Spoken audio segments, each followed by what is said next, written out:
The views and opinions expressed on this channel are solely those of the host and guest and are intended for entertainment and discussion purposes only. This channel does not promote bias, hatred, or discrimination of any kind. All questions posed and thoughts shared are part of a critical thinking exercise and are not meant to offend or judge any individual or group. We encourage respectful dialogue and love for all. Please remember to think critically and engage thoughtfully. We aim to foster a positive and inclusive community where everyone feels welcome. Thank you for being a part of Risky Behavior ENT. Risky behavior.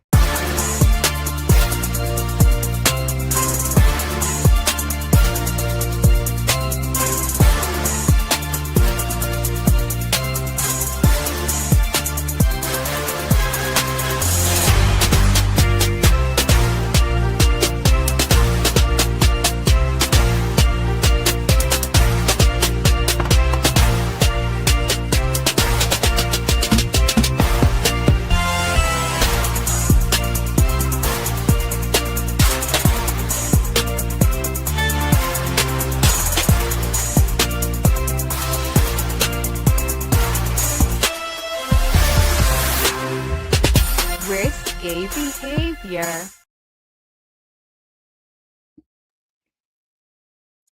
Oh, kata. We are live. What is up? Welcome back.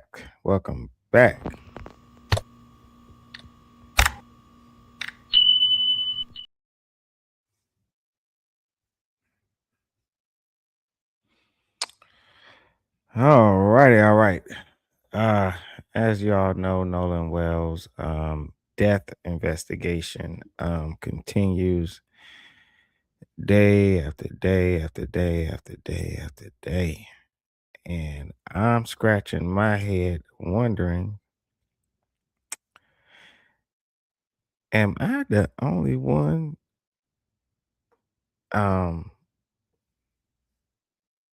because everybody keeps saying, "Oh, we got an update." I'm like, what the fuck is the update? Everybody's listening, crowding around mics, pretending like they're hearing answers, and I'm like, am I the only one that's not getting it? It's like I'm not getting the answer. So, anywho, today I'm be playing some of the video for I'm gonna be playing all of the press conference so that I can catch up because I think maybe perhaps I missed something, but I haven't got any real answers at all. It's almost like people not even looking for them. Everybody keeps saying, "Oh, I got an update." You do? Also share. Boom. Anywho.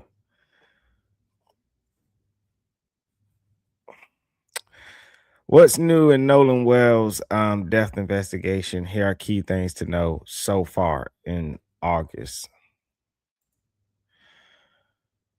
Ooh.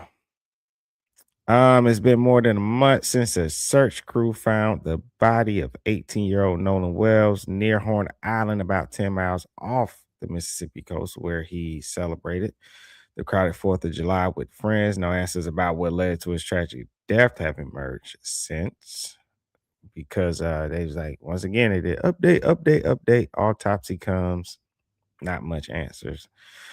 No answers about what led to his tragic death have emerged since. The district attorney overseeing an investigation into Wells' death said last month that all evidence in the case will remain sealed until it is presented to a grand jury, which will decide whether the evidence supports criminal charges.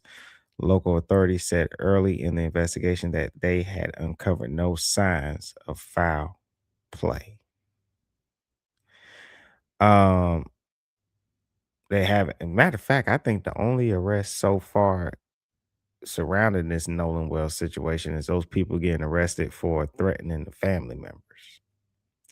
The case drew national attention and ignited some questions about the history of racism in Mississippi as photos spread across social media that showed Wells, who was black, with several friends who are white, Ben Crump, a national civil rights attorney who is representing Wells' family, is independently investigating the teenager's death. Attorneys visit Horn Island. Okay, attorneys for three teenagers who celebrated the 4th of July with Wells traveled to Horn Island on Friday, according to the Biloxi Sun Herald and CNN. The attorneys, Tyler Cox and Edward Paltzik, I don't know how to say his name. They're the two attorneys that was on Nancy's Grace show recently, the video that people have been, reacting to lately.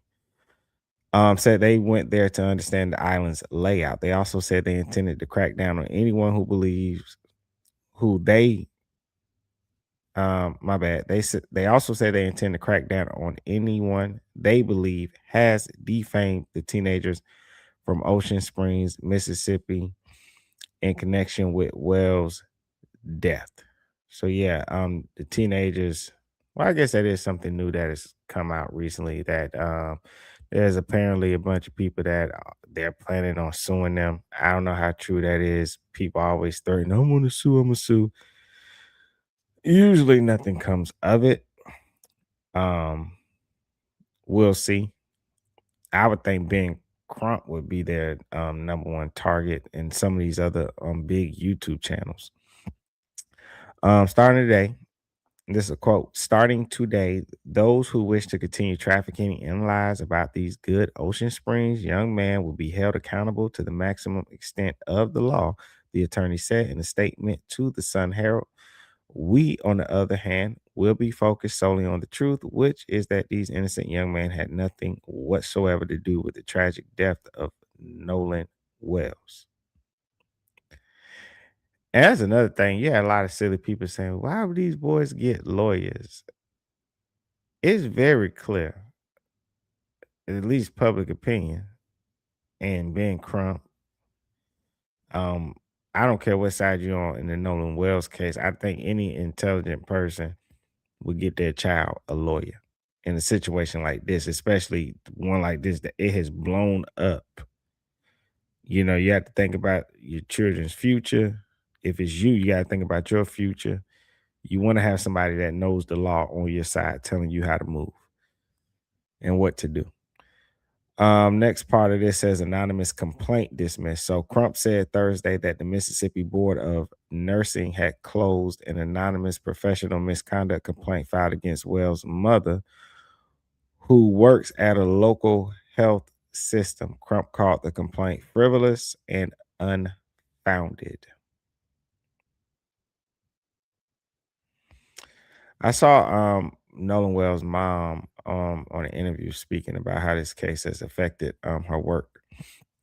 This is a quote from Crump. It says, "It was an attempt to distract the grieving mother and intimidate her into silence, filed by someone."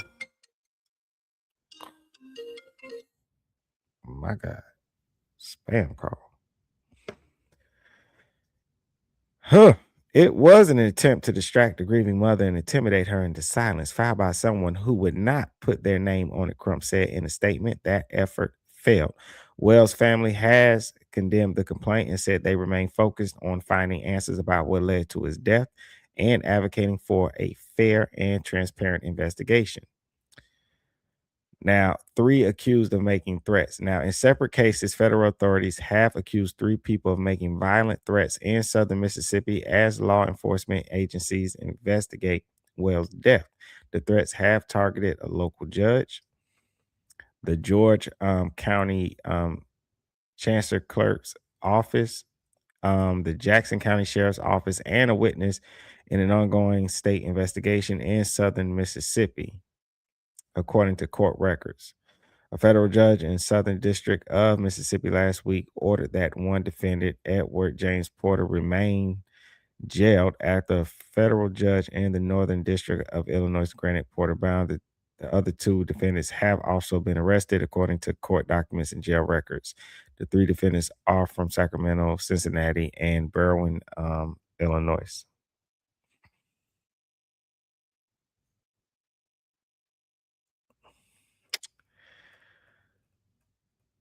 All righty then. What am I going to go to next?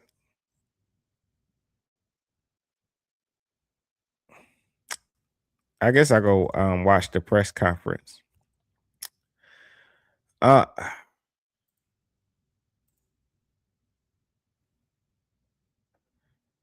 all right. Us know something. And the question we're pondering is, what happened to Nolan Wells? On Friday, July 3rd, the 18-year-old who would have turned 19 just a little under a week from today made dinner for his family that evening, and he spent the night with friends. On Saturday, July 4th, just before 10 a.m., Nolan set out for Horn Island. Now, Horn Island is a barrier island about 10 miles off the coast of Mississippi. It's a popular hangout spot, big with boaters. About an hour and 20 minutes later, the boat with Nolan and his friends arrived at Horn Island. The Jackson County Sheriff's Office says that Nolan was seen there around 3 that afternoon. At 5:44 that evening, records show that the boat that carried Nolan to Horn Island made it back to the mainland. Again, that was 5:44. We're talking just over 2 hours. Now, his family reported him missing around 11 that night, and this was after one of his traveling companions called the family, alerting his mother. By Sunday, Nolan's family is, of course, understandably frantic. They're retracing his steps, they're posting online, as we often have to do with missing Black children. What happened to Nolan Wells? Well, by Monday, July 6th, the news that Nolan's family feared the most, the remains of Nolan Wells had been recovered on the shore of Horn Island. What happened to this boy? NABJ, I want to bring to the stage 2 people who want answers to that question more than anyone. His mother and father, Christine Wells Wansley and Elmore Wansley, joins the stage now.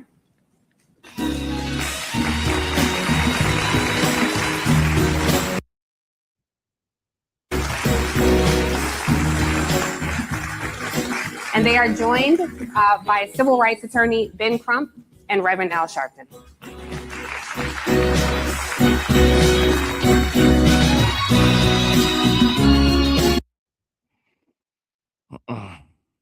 I want to say something. I don't want to be petty because then they'll get mad and say, "Oh, you a sellout." I don't. Ugh. Never mind.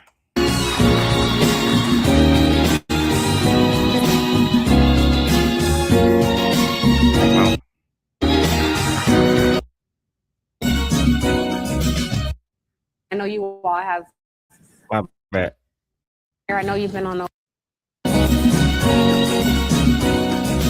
Thank you all for being here. I know you've been on a whirlwind. I know you've been traveling a lot. So thank you all. And I know you all have other challenges happening around the country that you'll be getting to after this. But I am we are all so honored to meet you. And we are so saddened that we are connecting with you under these circumstances. You know, I want to tell you, they asked me to call them Christine and Elmore. I want to say Mr. and Mrs. Wansley, but Christine and Elmore. I want to tell you in the audience in this room, but also watching at home, are thousands of Black journalists. But in addition to being Black journalists, these are mothers and fathers, siblings, cousins, aunts and uncles of Black children. And we see your humanity. And we're going to center that in this conversation. There you go. Yeah. I told Christine if we cry on this stage, it's okay, because we're among family. Amen. So you take your time. Christine, I'm going to start with you. On Friday, July 3rd, Nolan made you dinner. And so as you're telling us about the last time you saw your baby boy, I want you to talk to us about who Nolan was and tell us about that day. So Nolan is and was an incredible soul. He was the person who, no matter where you were in life, what was going on, he was going to be your biggest cheerleader. And I can attest to that because after COVID, my sister was like, oh, you should do social media. And I'm like, oh, I don't want to do social media. I like to just watch others. And then Nolan was like, no, Mom, you should do it. I'll help you with the videos. I got you. And, just anytime I was like, oh, I just really don't want to do this anymore, Nolan was like, no, mama, you hadn't posted today. And I'm like, I don't want to post. I'm tired. Yeah. But, that's the kind of person he was. He was God-fearing, God-loving. That boy had faith beyond measure. He was just a bright light. And he was our bright light. As far as that day goes, went to work, and he was making salmon. So he was FaceTiming me as I'm trying to see patients kind of in between, of course, not answering the phone in the room. And he's like, hey, mama, how does this look? Is this enough seasoning? Like, what am I supposed to do with this? And I was like, okay. I was like, you don't have to do that. And he's like, no, I'm going to take care of it. I was like, okay, sure.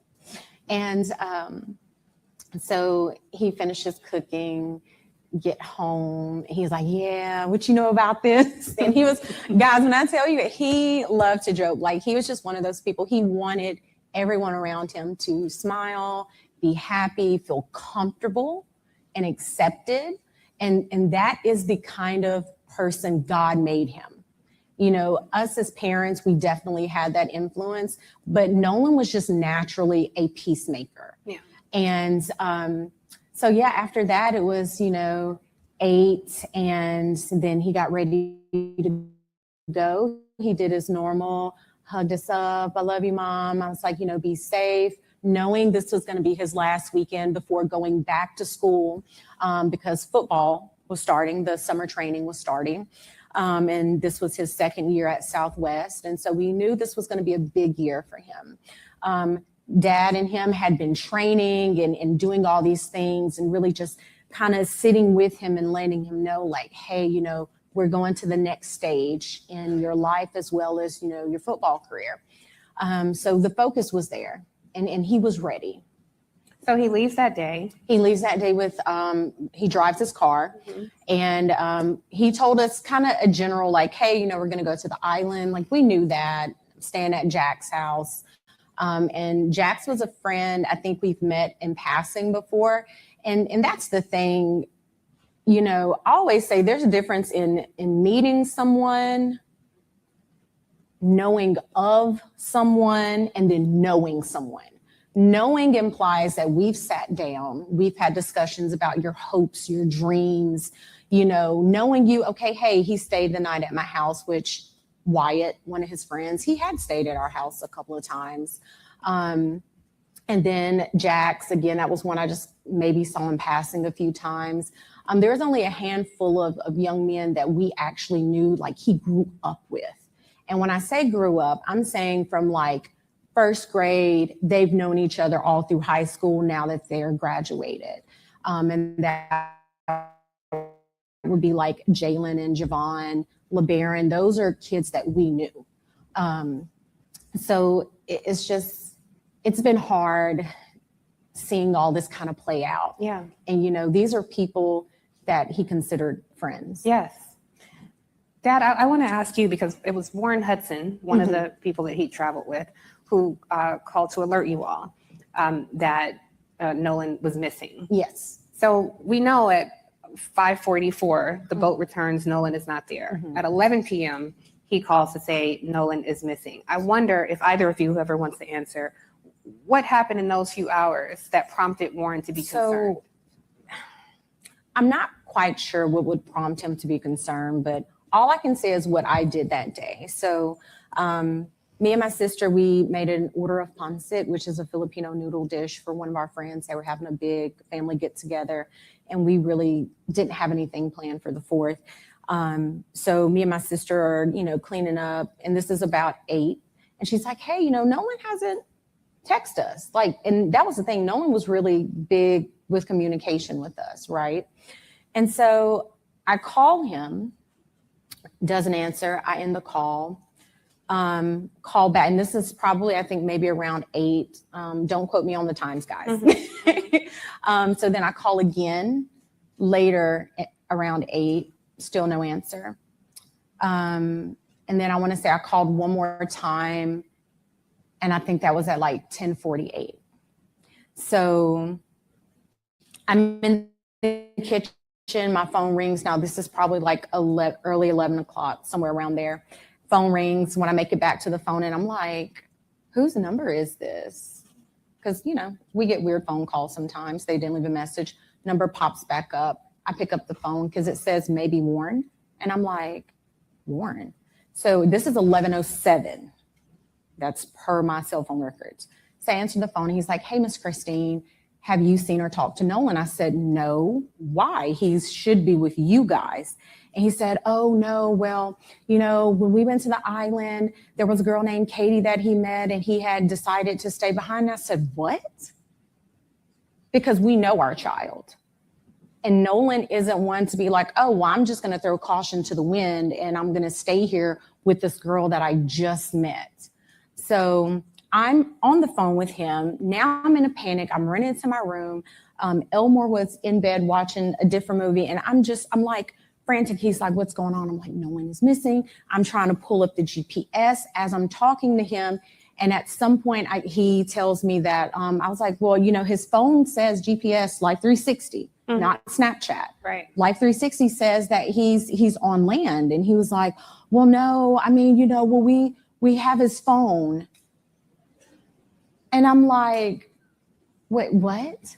And I'm like, okay. Because at that point, you're telling me, this is coming from Warren, don't worry about it. We're going to find him. It's going to be okay. Don't tell me not to worry. This is my child, my flesh and blood that I brought into this world. And you're telling me not to worry. Absolutely not. So then it was after the phone call ended, of course, asking him for information. What was he wearing? He was like, last seen, Northwest tip, black shorts, sunglasses. That's important. So I end up calling DMR, spoke with the DMR. She took all Just for our audience, DMR. So DMR is because he went missing on the island. They are basically the Marine people, right? They're the ones who's going to launch the boats to go into the water and all that. Let's see, Mr. John. Troll said she's going into politics. Tony says coming to circus. Troll says he's clearly drowned, get over it. And do you know how much money these payers have made? You know, it's crazy y'all saying that, because I had let me see. I had found like this video.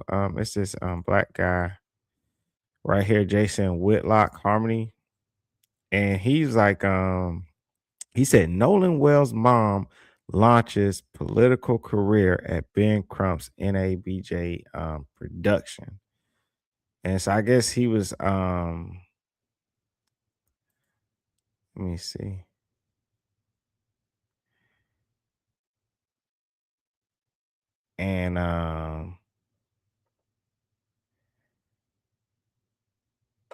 And the first comment is like, who didn't see this coming? The more I hear about this woman, the less respect I have for her, and she drained that tank quite a while ago.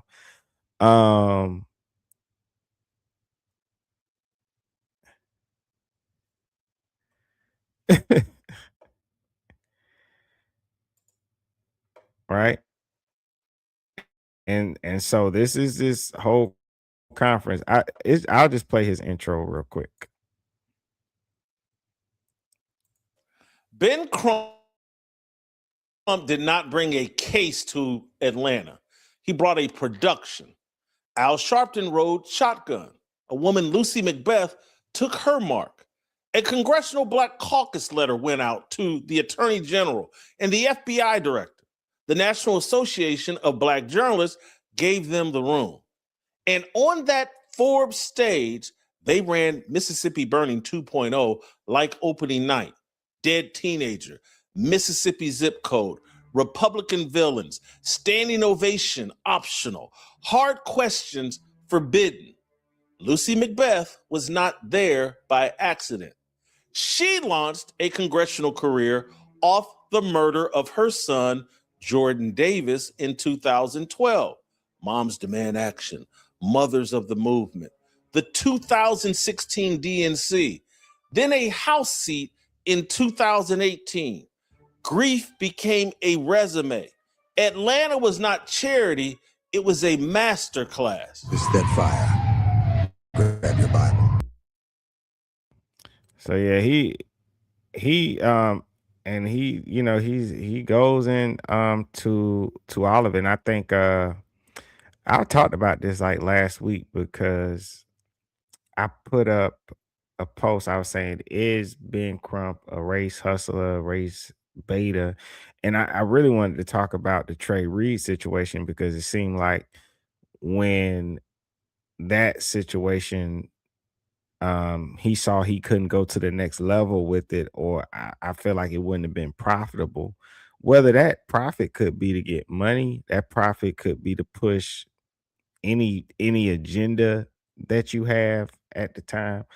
I felt like he abandoned that family, and that family, came back and said, "Well, hey, Ben Crump had us get an independent autopsy, the same way he did with this Nolan Wells situation." And when that independent autopsy said that Trey Reeves, in fact, took his own life, all communication with that family ended. You know, I was like, oh, that's kind of sad. And with this situation with Nolan Wells, the thing that's bothering me, let's see. Tony said all you got to show is all you got to show is Crump and shriveled up Sharpton. What a joke. Yeah. But ever since this case started, I never understood really what they were suspicious of. You know what I mean? Like I expected the mom to say something like I remember I remember Nolan and this particular friend got into a fight and that friend threatened him outside our house or something. It's just been this empty space. Like I said in the beginning of this video, I've got no answers or no reason why I would suspect somebody did something to him.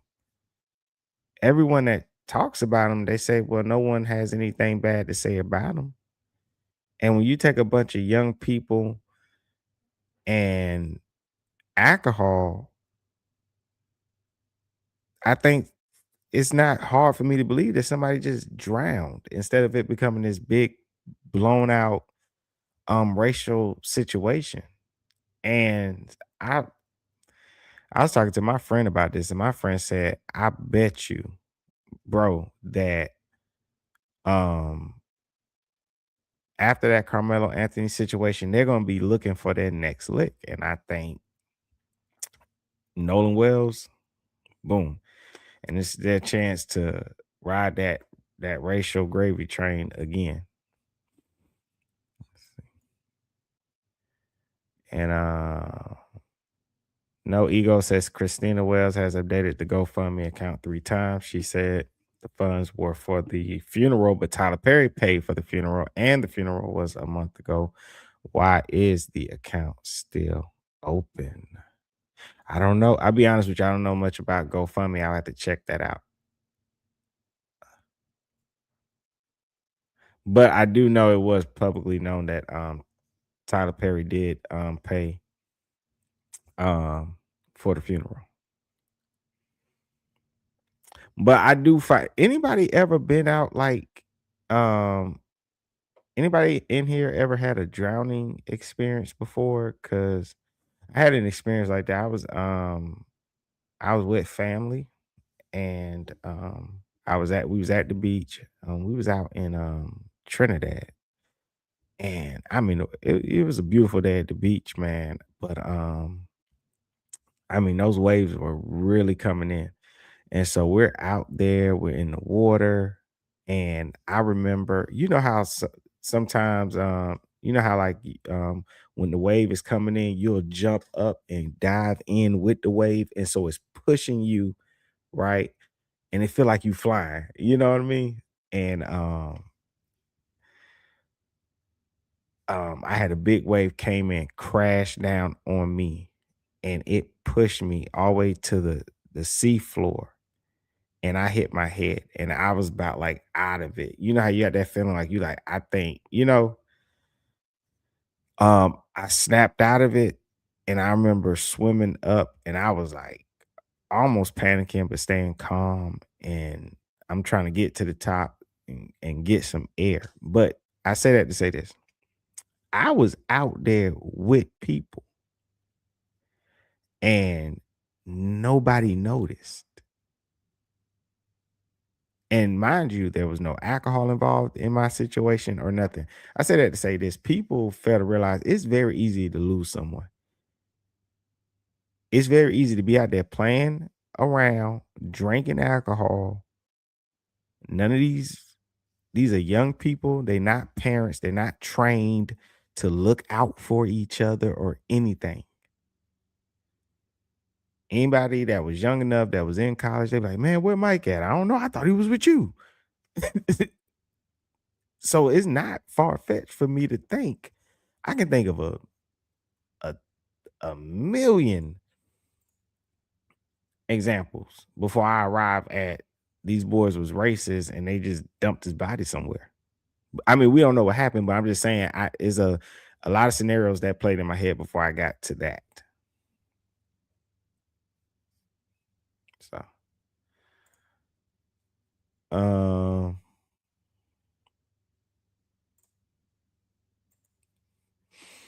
let's hear more for the mother. But before getting off the phone with Warren, he was like, hey, I know some people at Coast Guard. I said, okay. He's like, I'm gonna call Coast Guard, you call DMR. Get on the phone with DMR. I give the young lady the information. And she tells me, hey, I got this. Let me call you back. Because she was like, I'm not sure if this is going to be in our jurisdiction, essentially. So then she calls back and she tells me, okay, yeah, we spoke with Coast Guard. And I'm like, okay, but they're like, this isn't our jurisdiction. You have to contact the city of Ocean Springs. I said, okay, hang up the phone, call in Ocean Springs Police Department. They say, hey, you have to physically come down and give a report. I said, okay. So on our way, because we don't live that far from the police station, on our way there, I was like, well, let me stop by the hospital because there's a hospital that's maybe 5 minutes up the road from our house. Stop by there. I'm like, hey, have you guys seen this kid? Has he been brought in? The lady's like, no, ma'am. We hadn't. I said, okay, thank you. Run out. We go to the police department. Get to the police station. And the officer basically says, again, this is out of our jurisdiction. And at that point, I'm like, my God, who am I supposed to talk to? Who is supposed to help me with this? And when it comes to the mother and her feelings in this situation, your child is missing, something's happening, you're trying to, because as time goes by, when it comes to saving a lifetime is like you don't have a lot of it. When it comes to saving a life, getting to someone, time is the most important thing. But what she is going through, I believe her when it comes to that, trying to get somebody to help you to get your child. But what I'm saying is, I watch a lot of true crime. And if you watch like Dateline, when they talking about missing persons and stuff like this ain't a black or white thing. We need a better system for when people are missing and family members are trying to get to them. But it ain't a black or white thing. And I think what some people are hinting at, because I don't have 100% of truth to it. So what's that word that everybody throw out? Allegedly. I think the issue is when you have somebody like a Ben Crump come in and they exploit that. And they say, oh, well, this happened because you black and Mississippi, and the history. And I think that's been exploited. But everything she's saying, I think she has a right to say it and feel it. But I think she will find that there's other mothers, that have experienced that as well. It's not necessarily for racist, racial reasons. So then he said, it's going to be, you would have to call DMR. I was like, we've already called DMR. DMR said it's not in their jurisdiction. So we end up, I think at some point I had called Jackson County Sheriff's Office. Yeah. So she calls back and she's like, hey, are you there? I said, yes, we're here, but he's telling us the same thing you guys told us, which is no, we can't take it.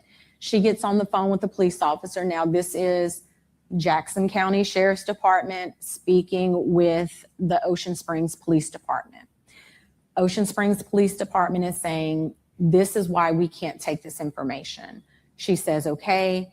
He gives me the phone back and she's like, okay, I'm just going to take it. I'm just going to take the information. And that was, we met an officer. It was after midnight. Right? Yeah, it was somewhere after midnight. Met him in the McDonald's parking lot, gave him the information. He was just like, okay, thanks. That I was like, where is the urgency? Mm-hmm. And so as far as we know, there were no boats on the water that night. We actually, his high school football coach, Coach Bramlett, texted Elmore that morning. He said, hey man, I got a boat. Because again, we don't have boats. Let me make that very clear. We do not have a boat. We're not boating people. We don't do water like that, okay? So Coach Bramlett's like, hey, I got a boat. So we was like, great, let's go. We're on the water. We go out there. We walk the island. Cell phone works perfectly fine. I actually had almost an entire conversation with my grandmother who was in a panic as we're walking this island looking for anything. I just want to pause there. The cell phone worked fine because in the reporting, there's been so much reporting that there's poor cell phone reception. And this is some of the disputes that we have about that night. Dad, feel free to jump in here because they're saying he met this young. I want to wind it because I want to go with how she went in the island. As we're walking this island looking with my grandmother, cell phone works perfectly. We're on the water. We go out there. We walk the island. Cell phone works perfectly fine. I actually had almost an entire conversation with my grandmother who was in a panic. I rewinded, but I didn't hear her say it, how she actually got on the island. So Coach Bramlett's like, hey, I got a boat. So we was like, great, let's go. We're on the water. We go out there. We walk the island.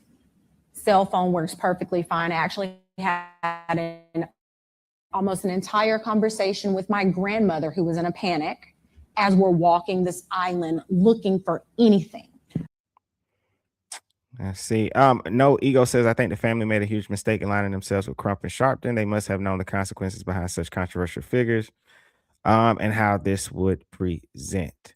I agree with you, no Ego. I think honestly though, they're kind of, I think, like I said, I think it's the system is broken when it comes to missing people. I see black mamas, white mothers, Asian mothers, Hispanic mothers, husbands, wives, family members. They all go through this when it comes to this jurisdictions, the system of what it takes when you're reporting somebody missing. It is insane.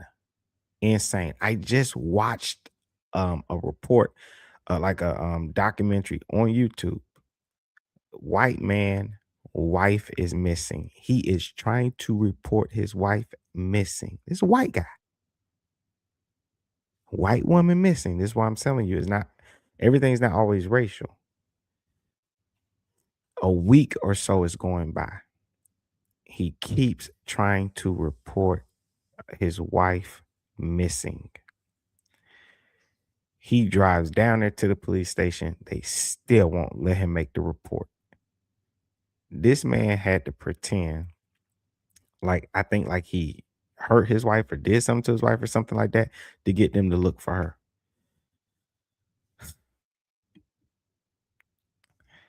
They found his wife. She had got into a car accident. Her car ran off the road. She was down in a ditch somewhere. No one could see her. Her husband, who had been in his car looking for her, had actually drove by her all week looking for her. At the angle in which she was, and her car was upside down, he didn't find her. He didn't see her. By the time he finally got them to look for her, she was this close to death. This close. They said if they had not found her, when they found her by the next day, she would have died. So we just need a better system when it comes to finding people and missing people. The reason I was rewinding because I was trying to find out how she got on the island. Some people are saying that when you go to that island, that because it's, I guess at the time when on the 4th it's so crowded, the way people are docking around the island, they're saying some people have to jump out their boat and they swim the rest of the way to the island, not like a long mile away, maybe 20 feet, 30 feet to the island. And so they just take their phone out their pocket and they leave it on the boat. She might have went on a time where the island wasn't crowded. Maybe they was able to get closer, but she didn't really go into details if they had to get on some people are describing going to the island, getting from a bigger boat to a smaller boat, getting closer. Or some people are saying they had to jump out of their boats and swim the rest of the way to the island. So I was wondering, was she going to go into detail about that? And it seems like she's not. I don't know if that's on purpose or she just doesn't think it's important to mention.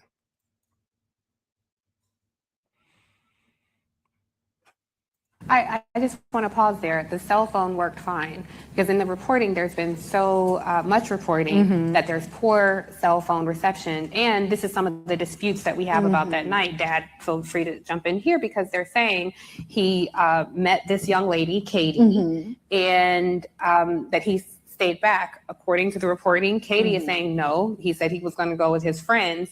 According to the reporting, the friends say, no, he left us his phone because there was no reception.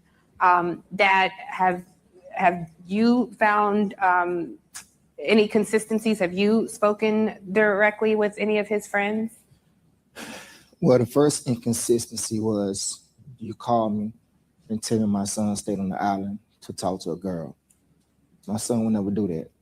That's not in his character. I didn't raise none of my kids to do that. The second. What is he talking about? Like,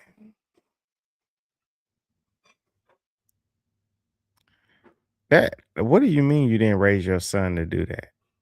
That had nothing to do with how you raise your son. It's the 4th of July, people out there meeting. If your son met a beautiful young lady that he wanted to talk to, he not gonna stay and talk to her because his daddy raised him not to. Like, I don't. It's crazy. It's some things you can say about me. I'm pretty sure my mom would be like, my son wouldn't do that. I know him. Not really. Thing is, you say he doesn't have his phone. He doesn't leave his phone. I would wake up sometimes in the morning and Nolan would have his phone here right in my face. And I'm waking up cussing and fussing like, boy, you don't get the camera on my face. And he just laughing and giggling and stuff like that. So that's twice. To me, there's 2 lies that he told me as a father. Like I said, we went on the island. That's what I'm saying, Mel. Parents always say my kid wouldn't do that and get proved wrong all the time. I'm telling you, that's why when I'm saying, like, okay, so you think your son, a young man, out there drinking, which ain't nothing wrong with drinking. So that's not to demonize him too. Like when people say they're trying to demonize him and say he was drinking. No. What people are saying is if you're out there drinking and water and stuff, and somebody could drown, regardless if they're a great swimmer or not. I had a family member that was a lifeguard and he drowned. So he died from drowning. But yeah, to be like, I ain't raised my son. I don't get that. I ain't raised my son to talk to no girl. Like, what are you talking about? If everybody got a boat and he like, I'm staying and talking to this girl, which I'm not saying it's true or not true. It could be a lie, but I'm just saying to outright just act like it's the most. You would have thought the person said Nolan was selling crack the way he said that. Talk to a girl. What? I ain't raised him. Like, what? What are you talking about? He's just talking to a girl and saying, hey, man, I catch a ride with these people. People do all the time. When I was young and I was at the club, if I wanted to stay longer, I just catch a ride with somebody else. If everybody, you know what I'm saying? If everybody talk to everybody cool, I just catch a ride with this person. Kids do it all the time. Most of the time, they're okay though. This is just one of those cases where something happened. And actually, a classmate of mine called me that morning as we were going out to the island with Nolan's coach. He's like 40 miles away. He calls in, hey man, I got the boat. Me and my boys, we're gonna go out there and help you look. I didn't call him, he called me. And we're gonna start on this end. I said, well, we're probably gonna start on the other end. So me, my wife, Coach Bramlett, and a high school classmate of mine were the only, we were the first ones out there looking. Like I said, we docked the boat, got out the boat, walked on. Mel, that might be why though. Mel. He said they all worried about who bought the alcohol for him. Yeah, that's something that crossed my mind, but I don't know. I guess some of those, they're still young adults. Perhaps some of them that were like 21, 22, older brother, older sister, some probably bought, for most of them. I would hope it wouldn't have been like no adults supplying them with alcohol. Because the way this case is going, somebody would be in big trouble. On the island, she had a whole conversation with her grandmother on the island, got back on the boat, went back around the island. I guess that would be the north side, facing the Gulf of Mexico. I get another phone call. So my phone worked fine. So this whole thing about not having phone service, I don't know. I don't know if it's the carrier or what, but ours worked fine. I think those around maybe 8 o'clock. Yeah, because we finished up around. Who was it? Jackson County or Jackson County Sheriff finally showed up. Yeah, a couple of boats, they finally showed up. By that time, I was like, he's not out here. I was more focused that he was at someone's house. that was the So that's where my hopes and feelings were. So we left. The county stayed out there. My friend, he stayed out there because he called. He's like, well, we're gonna stay out here a little bit longer. I said, okay, I appreciate it. So we leave. Then I would say maybe a couple hours later, my friend calls me back and he said, well, we're gonna give it and go. But he said, look, I can gas the boat back up. And if you want to go back out there, we can go back out there. I said, I don't want to go back out to the island. I have a feeling that he's not there. And I don't want to go back to the island. So he said, he said, well, if you do, we can go right now. I said, don't worry about it. I appreciate you coming out there. But he said at that time that helicopters were out there, more Coast Guard, more people were out there. So we go back.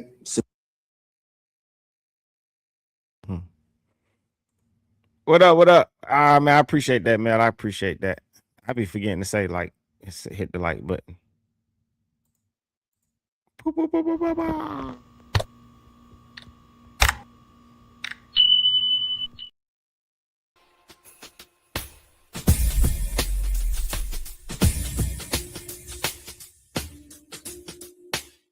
Go back, get back on land, and as far as the keys, what was that night? Or was it that was that night. That was the night to call. Okay, let me back up. As far as getting the car back, after we gave our report to Jackson County, the sheriff department that night, we were trying to figure out who to get a report to. We had a friend in the family that located his phone. We wasn't there to get the phone, but apparently there was some kind of friction with getting his phone. Yeah. We don't know what the friction was. So the phone and the key were at the same location, which was Jack's house. Okay. And again, all of these kids share their locations on Snapchat. And so she was like, hey, I can go pick his phone up, not thinking that his car is there, which she stopped everything she was doing. Her and the boys, they went out. Like, we were all out searching for him that night. And yeah, like Elmore was saying, there was an issue, some type of friction. The cops ended up coming and they left. And so then kind of the same thing when we came to pick up the key, Elmore went up there asking for the key, didn't know where the key was. And all of a sudden we know where the key is. But see, hold on.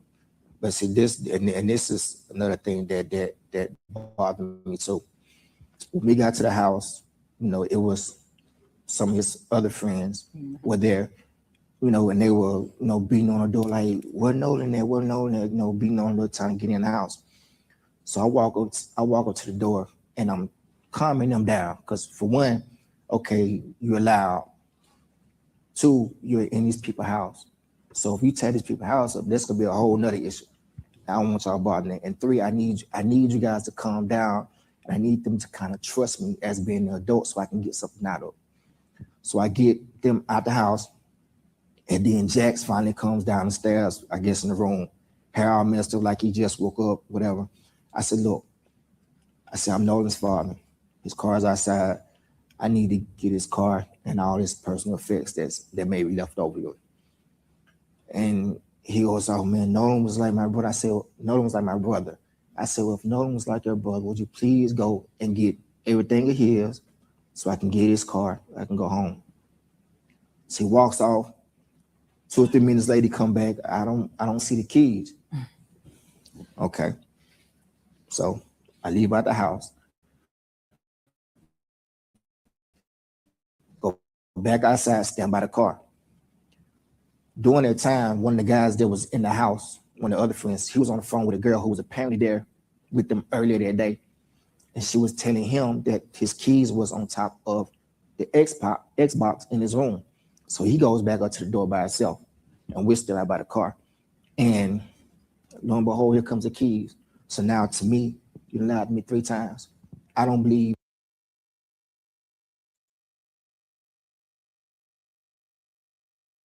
nothing that you tell me on out. And this is Jax. This is Jax. And eventually he does give you the keys. Yeah, eventually give But me there the was keys. friction getting the keys. Yes. So for one, you tell me my son is on left still on the island with a girl. 2, you have his phone. And 3, you don't give me the keys when I ask. I don't know any father who would believe just if one of my friends did that. I'm gonna be cordial with you, but I'm gonna watch you. And Ben, I want to ask you, because I'm hearing these 2 parents who essentially had to become search and rescue or law enforcement, looking for their own child with such a lack of urgency on behalf of law enforcement. Obviously, we're talking to Black journalists. We can't ignore the ugly racial history of Mississippi. I looked into the demographics of the Jackson County Sheriff Department. It's quite asymmetrical, but also just the general attitude and the lack of value when it comes to Black life. Does this sound like a normal process for when an 18-year-old goes missing to you? What holes have you seen in your looking into this case? Tiffany, that was the question that Christine and Elmore had when they first called us. They wanted the truth of what happened to their 18-year-old son, Nolan Wells. And they had concerns whether they were going to get a fair and impartial investigation. And from that day to this one, it has been the same objective: to have truth, transparency, and find out what happened to Nolan. They said, we want a thorough investigation, because when they found Nolan, they expressed to me that the sheriff had already said no foul play. And they was like, no, my son, he knows how to swim. Our son is a college athlete. Our son. He did not answer her question at all. He went into his same spiel where he gets into his emotional list of questions of, we want to know this and They didn't tell us nothing. He didn't answer a question at all. Like I said, I agree with the mom and the dad as far as there's something wrong with the system. But like I said, I that's what a lot of families go through that. And you know what most people have to do? What they did with the coach. Most people they go out and they organize and they have to end up organizing their own searches. And you have organizations in your city, your county, whatever it may be, and they organize those searches and get them things together. But like the system itself, to me, is broken when it comes to missing people. They need one that's better, to be honest with you. And then like people go missing and they be like, oh, well, they're an adult and we gotta wait this and wait that. And it's just silly. It's just stupid. You have to lie and make up something to get them to hurry up and start looking for a person. Is in great shape. We don't believe that he just drowned and nobody knows nothing.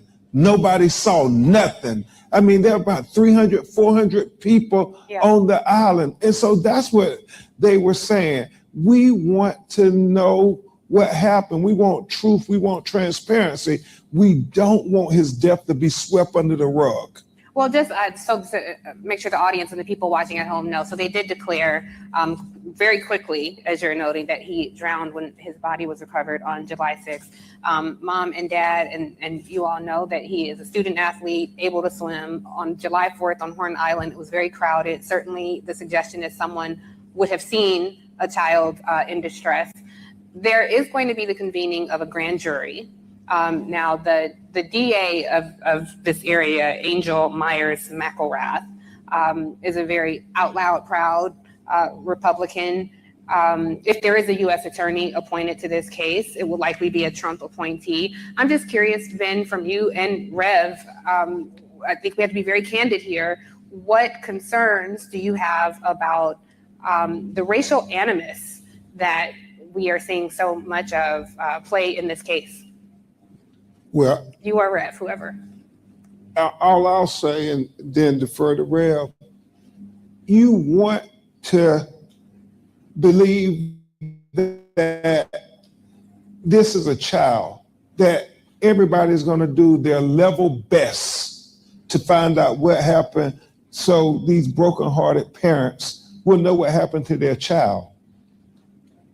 In time, we've seen Christine and the family be attacked just for asking questions. What happened to my child? Trying to say, no, we want to question this part of the investigation, that part of the investigation, because day one you said no foul play, but tell me now, what are you doing to be able to get us to the truth? And that is, it causes them sleepless nights. We talk at night. And so, trust but verify. Yeah. Well, yeah, Amel, I see what you're saying. And that is correct. I mean, at first glance, they can only go by what they're going by. If they don't find a body shot up or, it's like if it looks like no foul play, they have no choice but to say it doesn't look like foul play. And if everybody, and here's the thing, let's say that they did do something to Nolan Wells. That doesn't make the investigators racist or make the system racist. If you have a group of young men that can get their story straight and sound believable and work that timeline out to where it looks like an actual accidental drowning, that's not them being lazy or anything. You can only go where the evidence takes you. And so I agree with you with that and making a big deal out of this. It's like, for instance, um if they come to you and they say, well, look, this look like a accidental drowning. And then you say, well, hey, wait a minute, I need you to look at that again, because I overheard a conversation with my son and his friend said, boy, I drown you. And then the detective can go, really? Well, let me do another interview with that friend. You see what I'm saying? So it's like, it don't have to be because they're racist or they don't care about him because he's a black kid. It could be because it just honestly looked like an accidental drowning. Let's see. Designed by Jules says Nolan was hit in the back of the head. No doubt. Color don't have anything to do to what happened. I don't know. You think he was hit in the back of the head by somebody, or when he drowned, he could have hit his head and that's why he drowned. But he didn't have no bruising. I don't know if you're talking about on the back of his head. That bruising on the back of his head was invisible from the outside. It was in the tissue under the skin. But that could have been him falling back or something or anything. Yeah. Exactly, Mel. Forensics and subsequent evidence do determine the follow-up investigation. Yeah. And so I think original answers sometimes are just original answers. There's been plenty of times it didn't matter the color of a person's skin. There's been plenty of investigations where something looked accidental and they found out later on. Design says no, he was found face down. Yeah, face down, in the water. So I don't know. I don't know what that means. We are trying to cooperate everything we can do to say, hey, we want to help, but we want you to give them a thorough investigation. We want you to do for him what you would do for your child.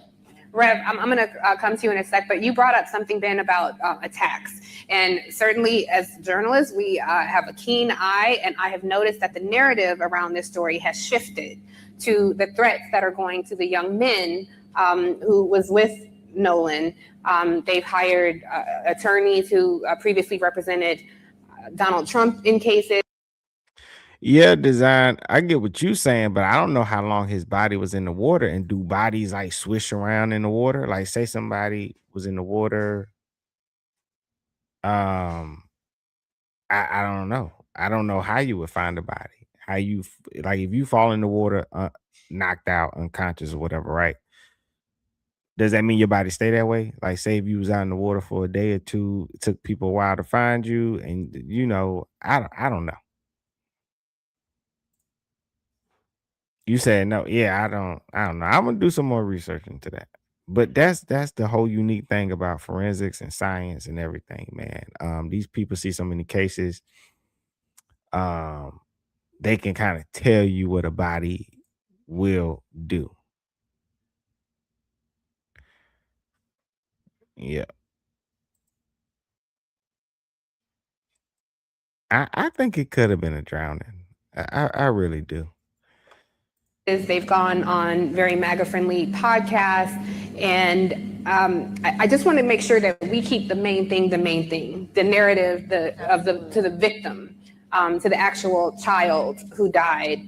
And I'm curious, Christine, if you can weigh in on what threats have you and your family experienced? So there have been a big smear campaign, just not only professionally, but personally for me. And they attacked your nursing license. Yes. So it started out with 1-star reviews of people saying they saw me. My office verified that these were incorrect. And then it went so much as to someone contacted the Board of Nursing. And then that opened the investigation for the professional misconduct. There was no evidence presented for that claim. And the investigator I spoke with, he said, we have to do our due diligence. I said, I understand it. I respect it. He was like, I'm sorry it's coming at this time. I was like, no, I get it. Do what you have to do, because I know who I am. I know what kind of care I give to my patients. I know the relationship that we have. And I'm grateful that my patients, a lot of them are still trusting and loving in the care that they know they're going to get with me. And so these attacks are not going to, it's not going to break me. I have to find out.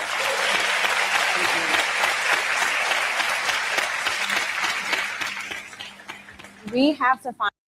And that's one thing that I am totally against and stuff. We got to stop doing that. Like the public, like the same thing happened with the Carmelo Anthony, Austin Metcalf case. I'm seeing similar attitudes when it comes to the Nolan Wells.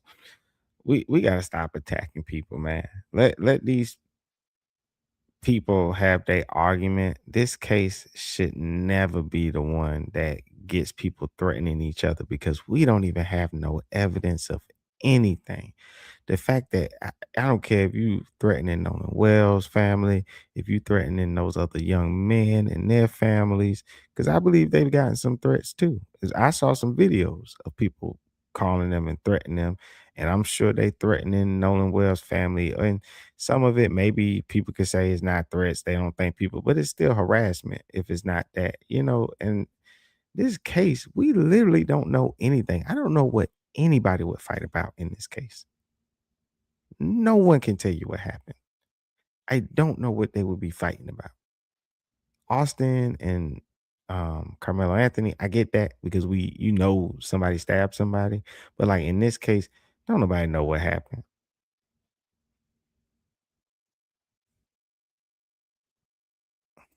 Let's see, design says we all can agree some suspicious activity. Body found 2 days later. How many people on boat? I can't say anything that is suspicious. I think if you take young people and alcohol, I think that's a dangerous mix. To me, it doesn't have to be suspicious. That's just me though. In order for it to be suspicious, I don't know. Somebody would have to come out with something that I don't know that I haven't heard. I think it's crazy because here's my thing. You have your son in this racist land. You have your son with his white friends. His funeral was held at a white church. And I think it's sad, but I will understand white people if they say they don't want any black friends. Because if you die and if something happens to you, all of a sudden you're the racist that killed them. It couldn't, you see what I'm saying? And that's why I think it's dangerous to even assume what happened and start pointing fingers and stuff like that. I just think it's unfair without any evidence. I won't do it, especially as a black person. Who you think when they release people from prison that was falsely accused and convicted?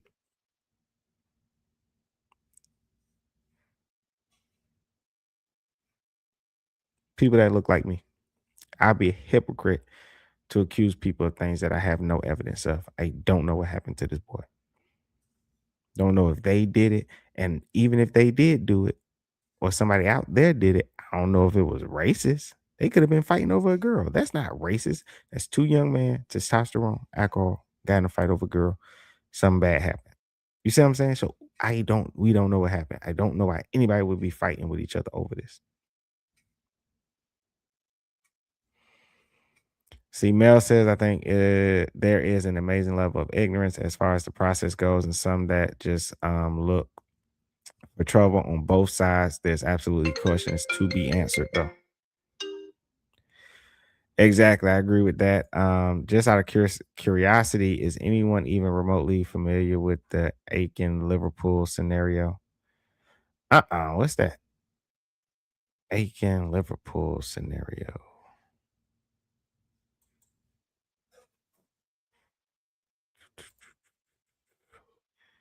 How many white people were at the funeral? They said at least it was like 30%. People that went there said at least like 30% white people is the ratio they use. They said about 30% white people. And I think and the head pastors is white. So let's see. Design say, I'm not saying they racist, more like jealousy. Jealous of you think they was jealous of Nolan? But that's what I'm saying. That's a part of the scenarios that people be saying. They be like, they think maybe they was jealous of him, a jealous situation. Maybe it could have been jealousy. It could have been jealousy over a girl. It didn't have to be racist. Mel said, "Is that the man that fell off the boat during a party?" Oh, he talking. You talking about for the Aiken Liverpool scenario? Yeah. What up? Pew, pew, pew. It's my brother, the Prince of Petty.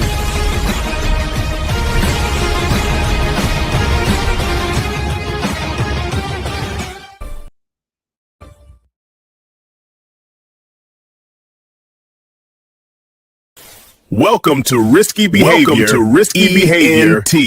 ENT.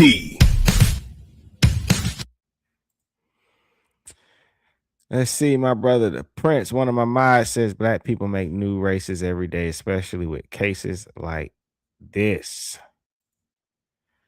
Said, what up? Dang, I'm late. Oh man, yeah, you ain't too late. I only been on for an hour, man. I was trying to catch up on the things that was going on, but like I said, I do think they make new races with cases like this. Cause if I'm white, I think it would. I'm sorry. It's gonna be a weird thing. This is funny, but it's not funny.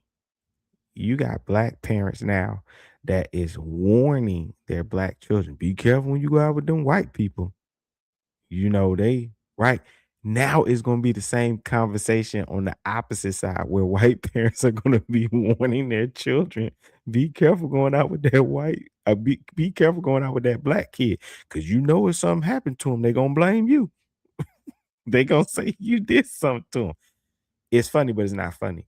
That's where we're getting and stuff. So, like Prince, you correct. Like, you make new races by doing that. The level of which, and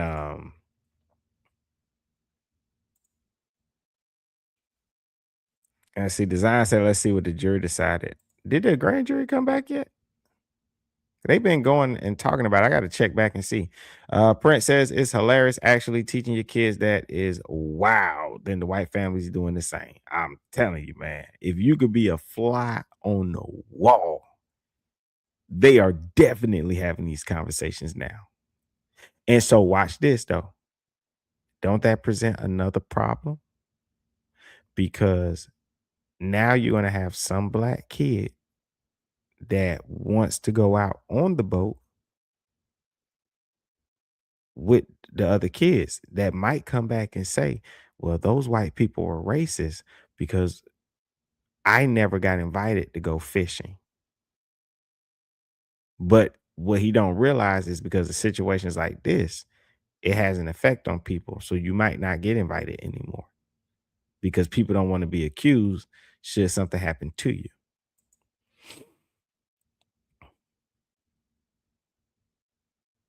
Yep. Oh, what's up, 623? Oh, he talking to 623 is talking to Mel.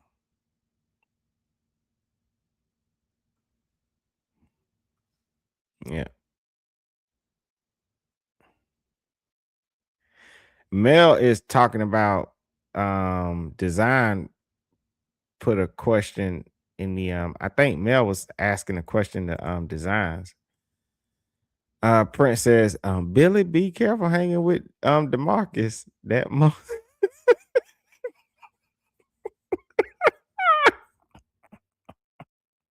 Why you put DeMarcus?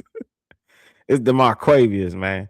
Billy, be careful hanging with DeMarcus. The moment something happened, we public enemy number one.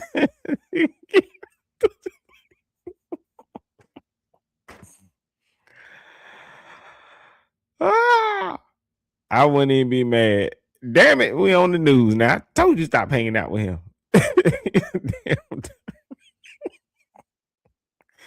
Watch, I'm telling you, man, that shit gonna happen. Hey, what up, Design? Oh, I appreciate you. I appreciate you, Designs, man. I appreciate y'all being in here, man. Y'all, I appreciate y'all being in here, man. Sometimes, like, if I do certain rooms like this, like when I did the Carmelo Anthony, Austin Metcalf, the chat they was banging, man. They was arguing back and forth, man. It was wild. It's been a great room to a great live today, man. I appreciate y'all being in here.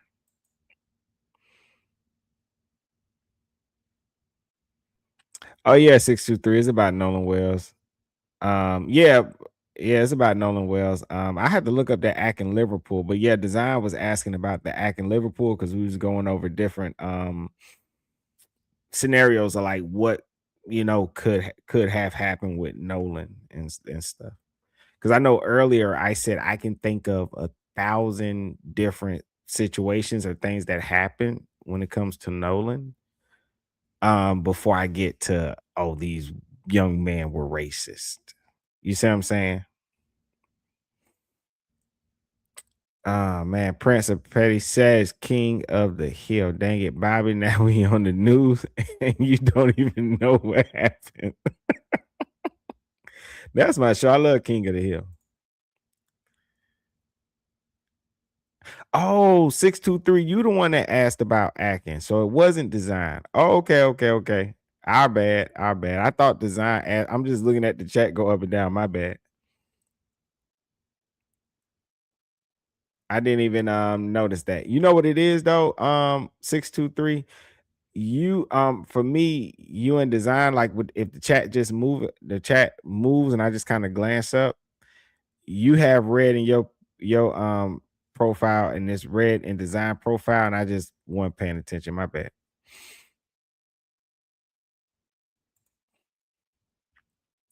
Madam says, my damned. What is that? No, it's Madam. Just got here. Is this live with insane low IQ, racist, or reasonable, intellectually honest folk? I can't the idiot I can see any idiocy anymore. No, man, we cool in here, man. We just listening to the Nolan Wells family. I was catching up, listening to Nolan Wells family talk about the situation, what they went through that first day of trying to get when somebody goes missing, they try to get it, get them to get out there and start looking and searching. And they went over having to get with the coach.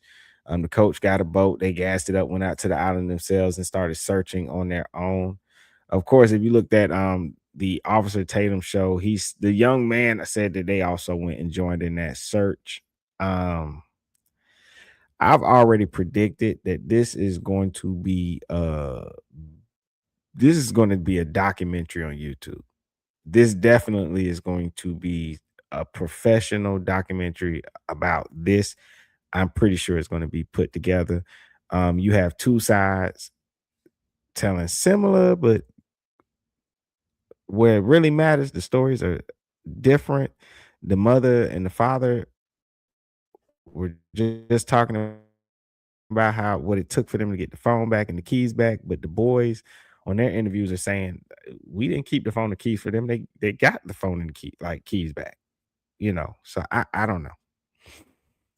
Find out what happened to Nolan. That is the only question we've ever asked. We've never blamed anyone. We've never tried to smear anyone. I know I heard something about the picture.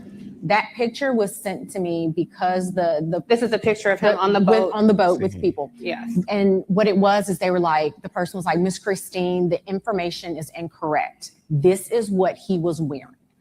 Because initially he was in black shorts, which again, that is the information I received from Warren verbally and via text. When she sent me that picture, I was like, oh, completely different color. These are like a blue-gray short. So we had to correct that. But I'm grateful. We are grateful to all of you. Thank you for keeping our son's story alive. And thank you so much, Tiffany, for having us. I think that's part of our assignment here, our responsibility. So often in newsrooms, we have to defend and define Black life and defend and define our own humanity.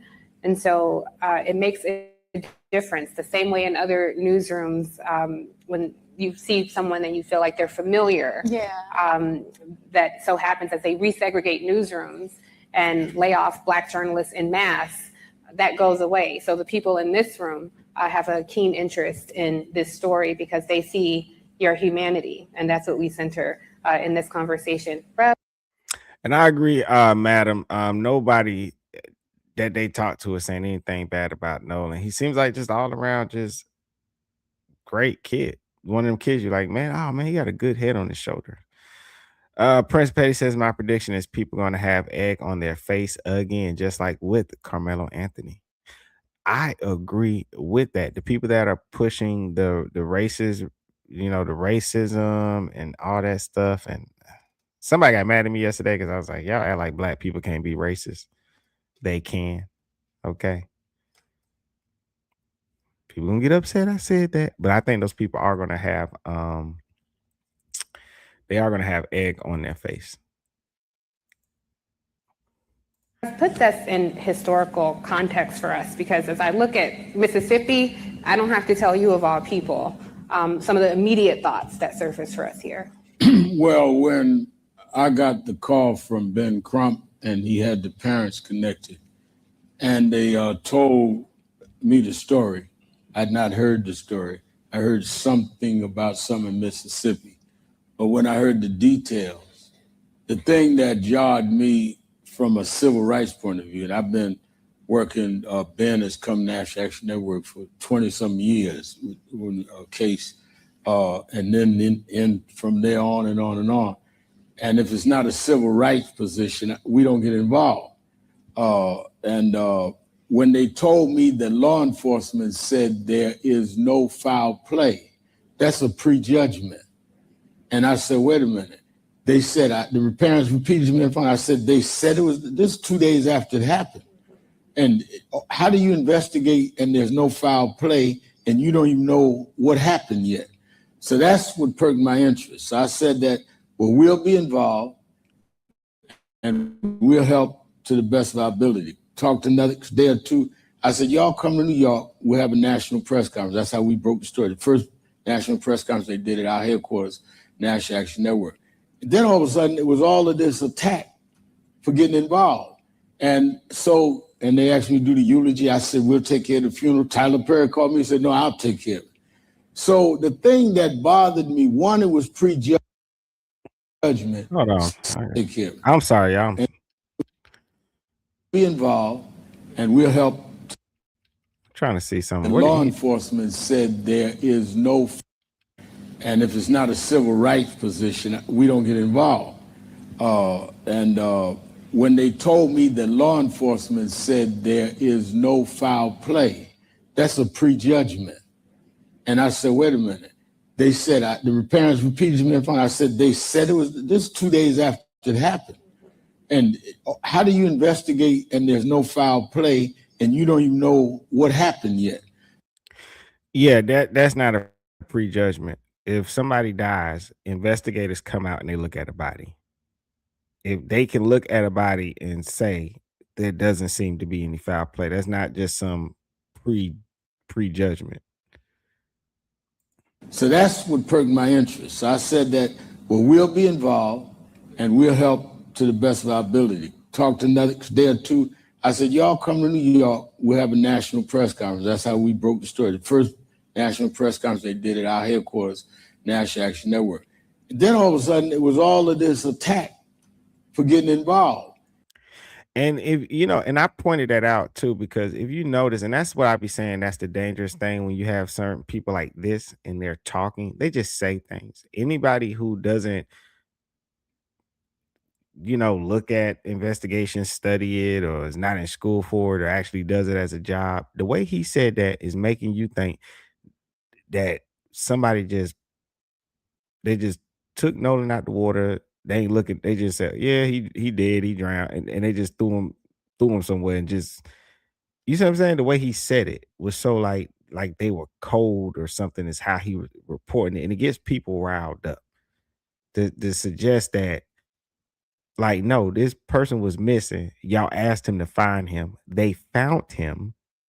They don't just find the body, make a guess, and throw it. No, they found the body. They looked at it, and they don't see any signs of foul play.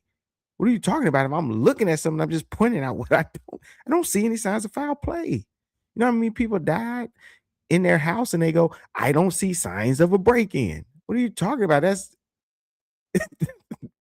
That happens all the time in the he tries to act like this is something they did just because this kid was black. And that's dangerous to talk like that. And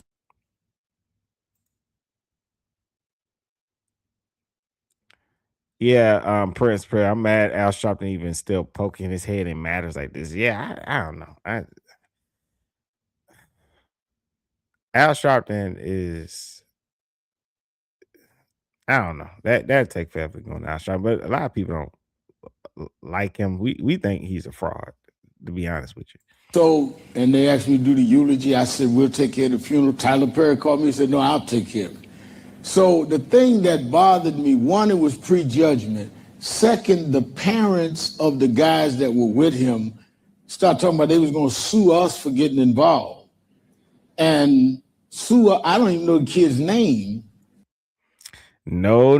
They didn't say they're going to sue you for getting involved. They said they're going to sue you for not watching your language and how you using suggestive language and how you speaking about their kids. And that's why, like right now, even people are wondering about the phone, right? So this is from a month ago. Ben Crump reveals deleted text messages were found on Nolan Wells' phone and says there are so many inconsistencies in the case. Now, mind you, I pointed out in the interview, in the video we watching right now, this video we watching now, that lady asked Ben Crump, what about the initial investigation and the missing persons process? She asked him a question about the system and what's going on, and asking him for his expertise of how is she asked him, she asked Ben Crump, how is a missing person investigation supposed to go? Ben Crump didn't have an answer for that. Mind you, he's accusing the Mississippi system of being racist and not doing what they're supposed to do, and saying that people's rights are being stepped all on and disrespected. But when asked the question about how is the process supposed to go, which this would be the time to say, hey, this is how a missing person investigation is supposed to go. This is what they are obligated to do. Give examples of how they did this for other people. But when it came to Nolan Wells, a young black man who went missing, where they failed him at, he never says it, and he won't say it. He gives the same spiel. We just want to know what happened, because how could it be that he's missing? They out on the boat, and all we asking for is transparency in this investigation. And they get mad and they call me a race baiter. Now we just want to know, we want an investigation. We want you to do for Nolan Wells' mother what you would want to do for your own child. He never answers or gives anything. But remember, he'll deny and say, well, he didn't say something. But you have articles that come out and says, well, Ben Crump reveals deleted text messages were found on Nolan Wells' phone. Well, how would he know that if they didn't? Did they have somebody there at the time that could tell if did a professional say that? Their first thing was coming out saying deleted text messages found on Nolan's phone. Well, if you say that, hey, we don't believe Nolan drowned and he was out with these friends, you put up this picture as if Nolan went out to an island with only 4 people, but he was out there with a whole bunch of other people. And then you say, well, who had the phone? His friends had the phone. And then you say, well, it was deleted messages. People ain't dumb. They gonna put 2 and 2 together. That is what you trying to say. And if I'm the parents of those kids, hell no, I ain't gonna let you just say that. Especially if I think my kid is innocent, I'm not gonna let you say that.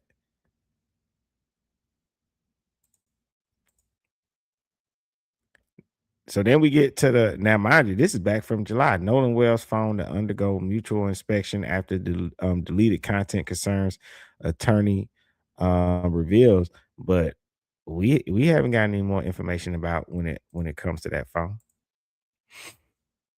So you can't say I defame your son. I don't know your son's name, but I will say this on this stage: I want them to sue me first. I'll tell you why. No, I'll tell you why. And National Action Network, you serve the papers, because I want to depose your son. If you sue, the plaintiffs are deposed. So rather than us depend on a Mississippi DA who already had people saying it was no foul, let's go to civil court, any kind of court you want to go to, because you can't make this make sense. And direct to your point, Tiffany, as I said in the eulogy that I did, I don't know what happened. The parents never said they knew what happened. They never said it was racial. I don't know it was racist, but they don't know it wasn't racist. You don't know what happened. So why are you prejudging it unless something is there you don't want out? Second thing is, and I said this to Elmer and Kristen, I had hurt my knee. I had torn my meniscus. I don't think they're really going to sue Al Sharpton. I don't think they're able to. Like, let's be honest, Al Sharpton and Ben Crump, they professionals at what they do. They're not going to ever outright say what they're saying, but they use certain language, and but for Fan to pretend like he hasn't pushed it being racial, he knows that is a lie. But he's a slickster. Like you know what I mean. But I don't think they was. But he is correct though. That man, that if they have anything to hide, suing him would be the dumbest thing in the world. That's where all the secrets come out at. So like you say, he would depose him. So if they had something to hide, that would be a dumb move anyway, to try to sue Al Sharpton or Ben Crump. That would have to be something that comes after case closed, getting charges or whatever dismissed with prejudice to make sure it can never come back to bite you. So. And when I taught, I told Ben the truth. I did it working out one morning, but I told them I got it because I was on my knees praying too much. But anyway, when they took me to say they may have to do surgery, the first thing they said is, well, we got to get your medical history from your primary doctor. I said, okay. So I said in the eulogy that I don't know what happened, but I got your history in Mississippi. And the history tells me black boy go out with 3 white kids come back. There's a blurred story on what happened. Now y'all all hostile and all upset. Didn't have the keys, but then you had the keys. Some about this don't make sense given your history. And I'm gonna stay on this until we find out what happened. It may be nothing, but we're not gonna leave that up to chance with people that are distorted. We gonna stay on this case. And lastly, since they want to talk about lawsuits, one of the things tying your morning together, Tiffany, they may come back, as you suggested, playing right-wing politics with this, with the local prosecutor, maybe even with the federal people. But if we have a change in January, and there is a Democratic House, I said that if Hakeem becomes the speaker, he needs to have the chair judiciary subpoena them to the Judiciary Department, testify on the oath. That's what this vote means. We need to have a check and balance of government so that we got somewhere to go. We can't depend to go to Trump's Justice Department. So we need to really mobilize so people like these 2 parents can protect their children. Yeah, absolutely.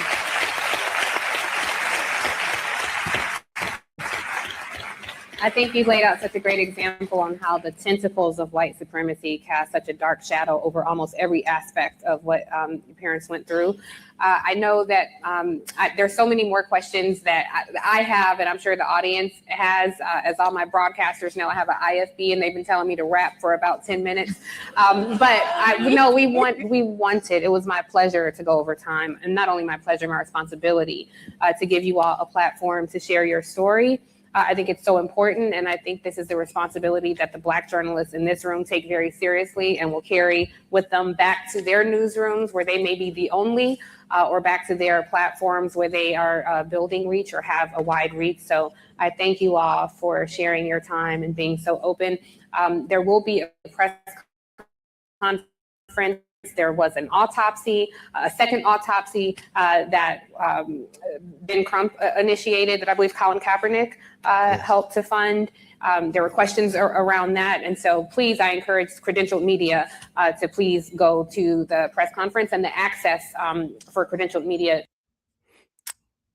Colin Kaepernick got an organization, I think, that's funding all of this. But once again, that's the same way they funded Colin Kaepernick funded the Trey Reed thing. And the family was saying that they couldn't get in touch with none of them people when they were trying to get that second autopsy. Of course, the second autopsy confirmed that what the police said was correct, that he, in fact, unalived himself. So, it's interesting to hear Colin Kaepernick's name again when it comes to paying for independent, second independent autopsies.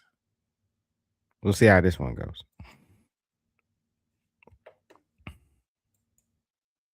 Will be on the NABJ app for more information. So I don't want you all to think I didn't have more questions, but I passed the baton to you all to go ask all the additional questions. And I just want to thank all of you all sincerely for being here. And I want to thank you. I can't even, I could not be a person that do interviews. Prince, I know damn well your ass couldn't. Cause you be like, you'll be stopping them in the middle of their answers. Like, come on, bro. Oh man. Let's see. Prince said Kaepernick is another one. All this race fame for coming off the bench. He took a knee, brother. He took a knee. He took a knee. But I ain't lying, man. With that, Trey Reed, Nancy Grace is be cracking me up. This lady. I don't know if I can even play her stuff. Good evening. I'm Nancy Grace. This is Crime Stories. I want to thank you for being with us. Good evening. More important, where is Nolan's phone? Possibly even more important, where is Nolan's phone? Possibly even more important, where is Nolan's phone? Good evening. I'm Nancy Grace. This is Crime Stories. I wonder what is really going on with this whole phone mess, because it goes to the mom and the dad saying like, oh, we can't get his phone from his friends. They're hiding it. Even though I think they got it that night. So that's not too much hiding on the phone, right? And now we're at the point where it's like, now they're looking for the phone again. Now the parents are holding the phone hostage, I guess. I don't know. They could have, they could have given it to the sheriff. I don't know. This Prince, I say too much wrong to do an interview. He said Nancy looks some bad, straight ghastly. I think she's hilarious because of her voice. I think that's what it is. I don't know if she leans right or left or any of that, to be honest with you. I don't know. I know Tatum was on this. I want to thank you for being with us. All right.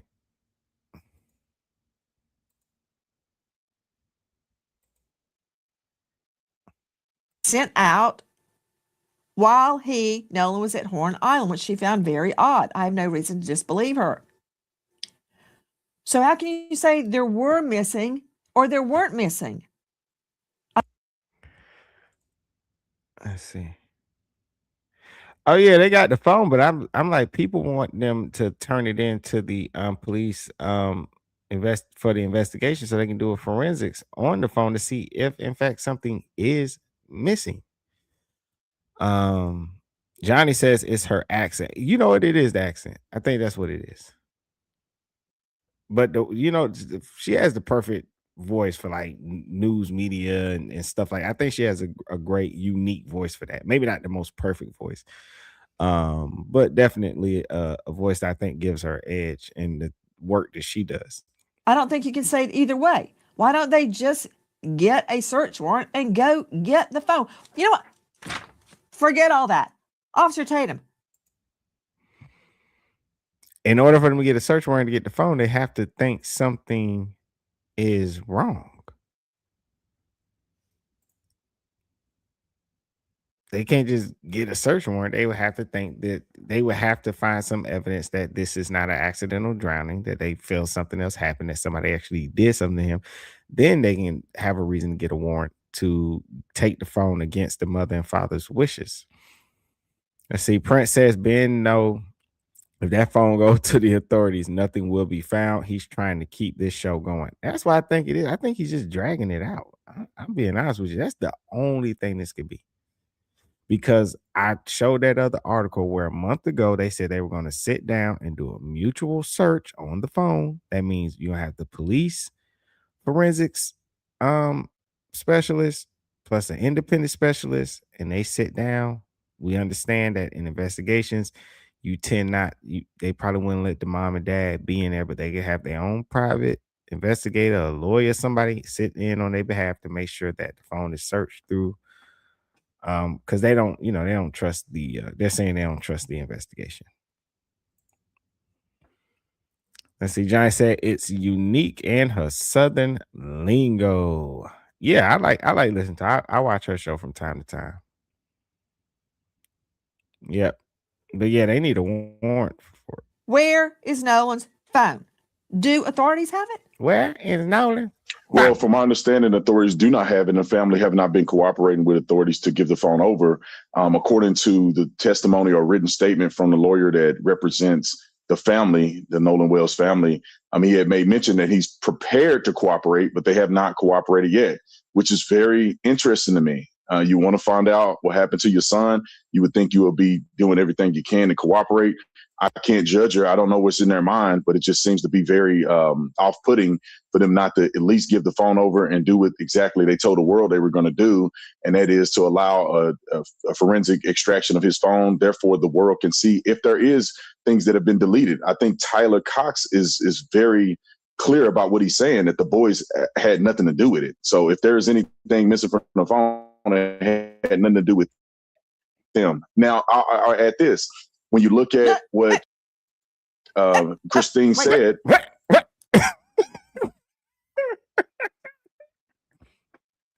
lady's an asshole. Johnny says, I think the mom is scared if she gives the phone something miraculous is going to happen.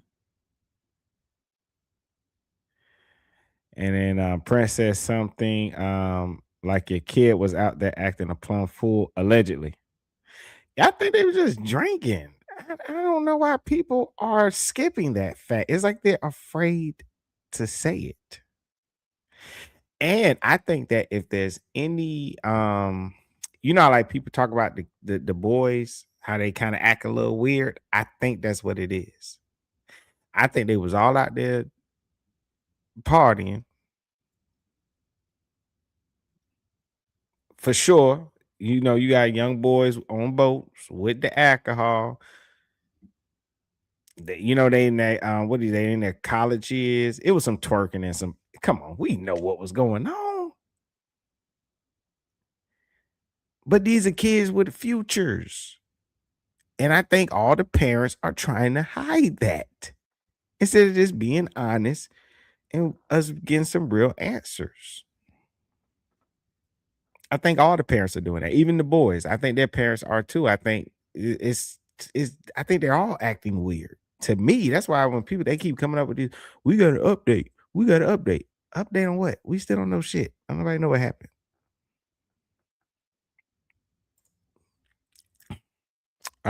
Facts. Your kid was out there drinking and carrying on. Let's see that autopsy. And you know they got videos. So I can't agree with Nolan's family on that to pretend it's like nobody had their phone. Nobody recorded nothing.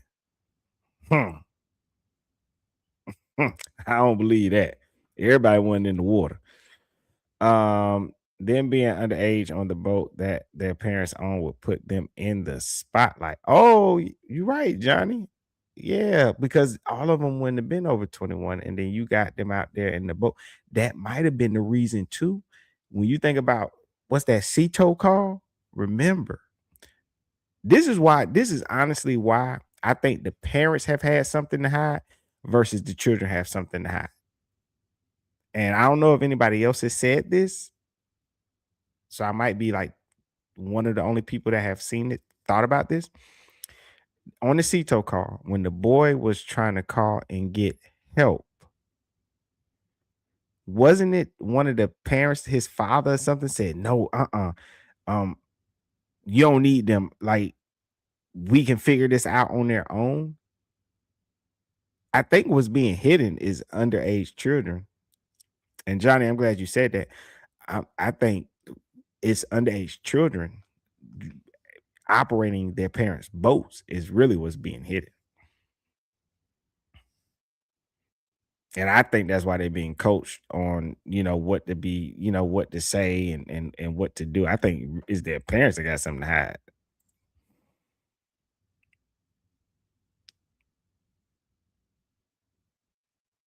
Man, Chris talking about, I think Bart surprised Nolan in the water, got behind him with the military chokehold and submerged him and broke his neck. Man, they would see something on his neck during the autopsy.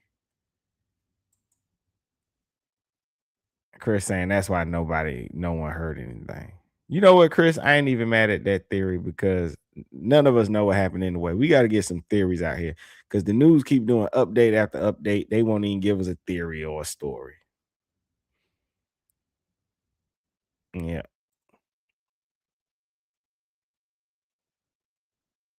See, Prince said, I'm an adult and go nowhere without my phone. Them teens had their phones. Chris said they didn't give him the neck. Oh, yeah, you're right. They did. The throat. It wasn't the whole neck. If somebody break a neck, when you see that at least still in the spine, I thought they just took like the front part. And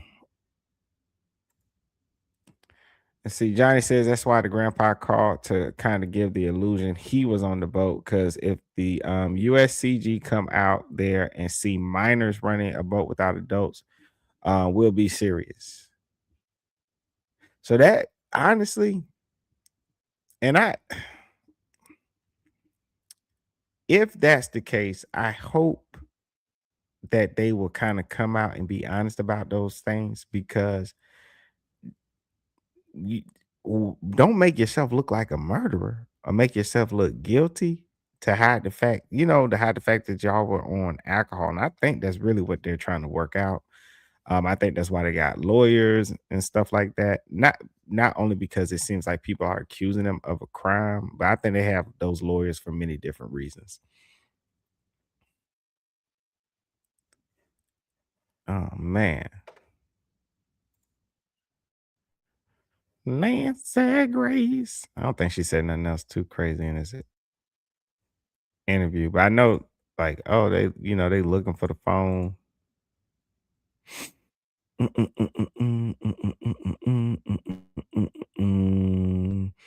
don't know if this one.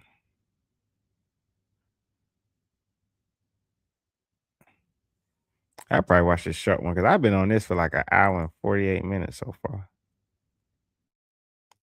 And they say had a knife, and there's the tape of him being shot.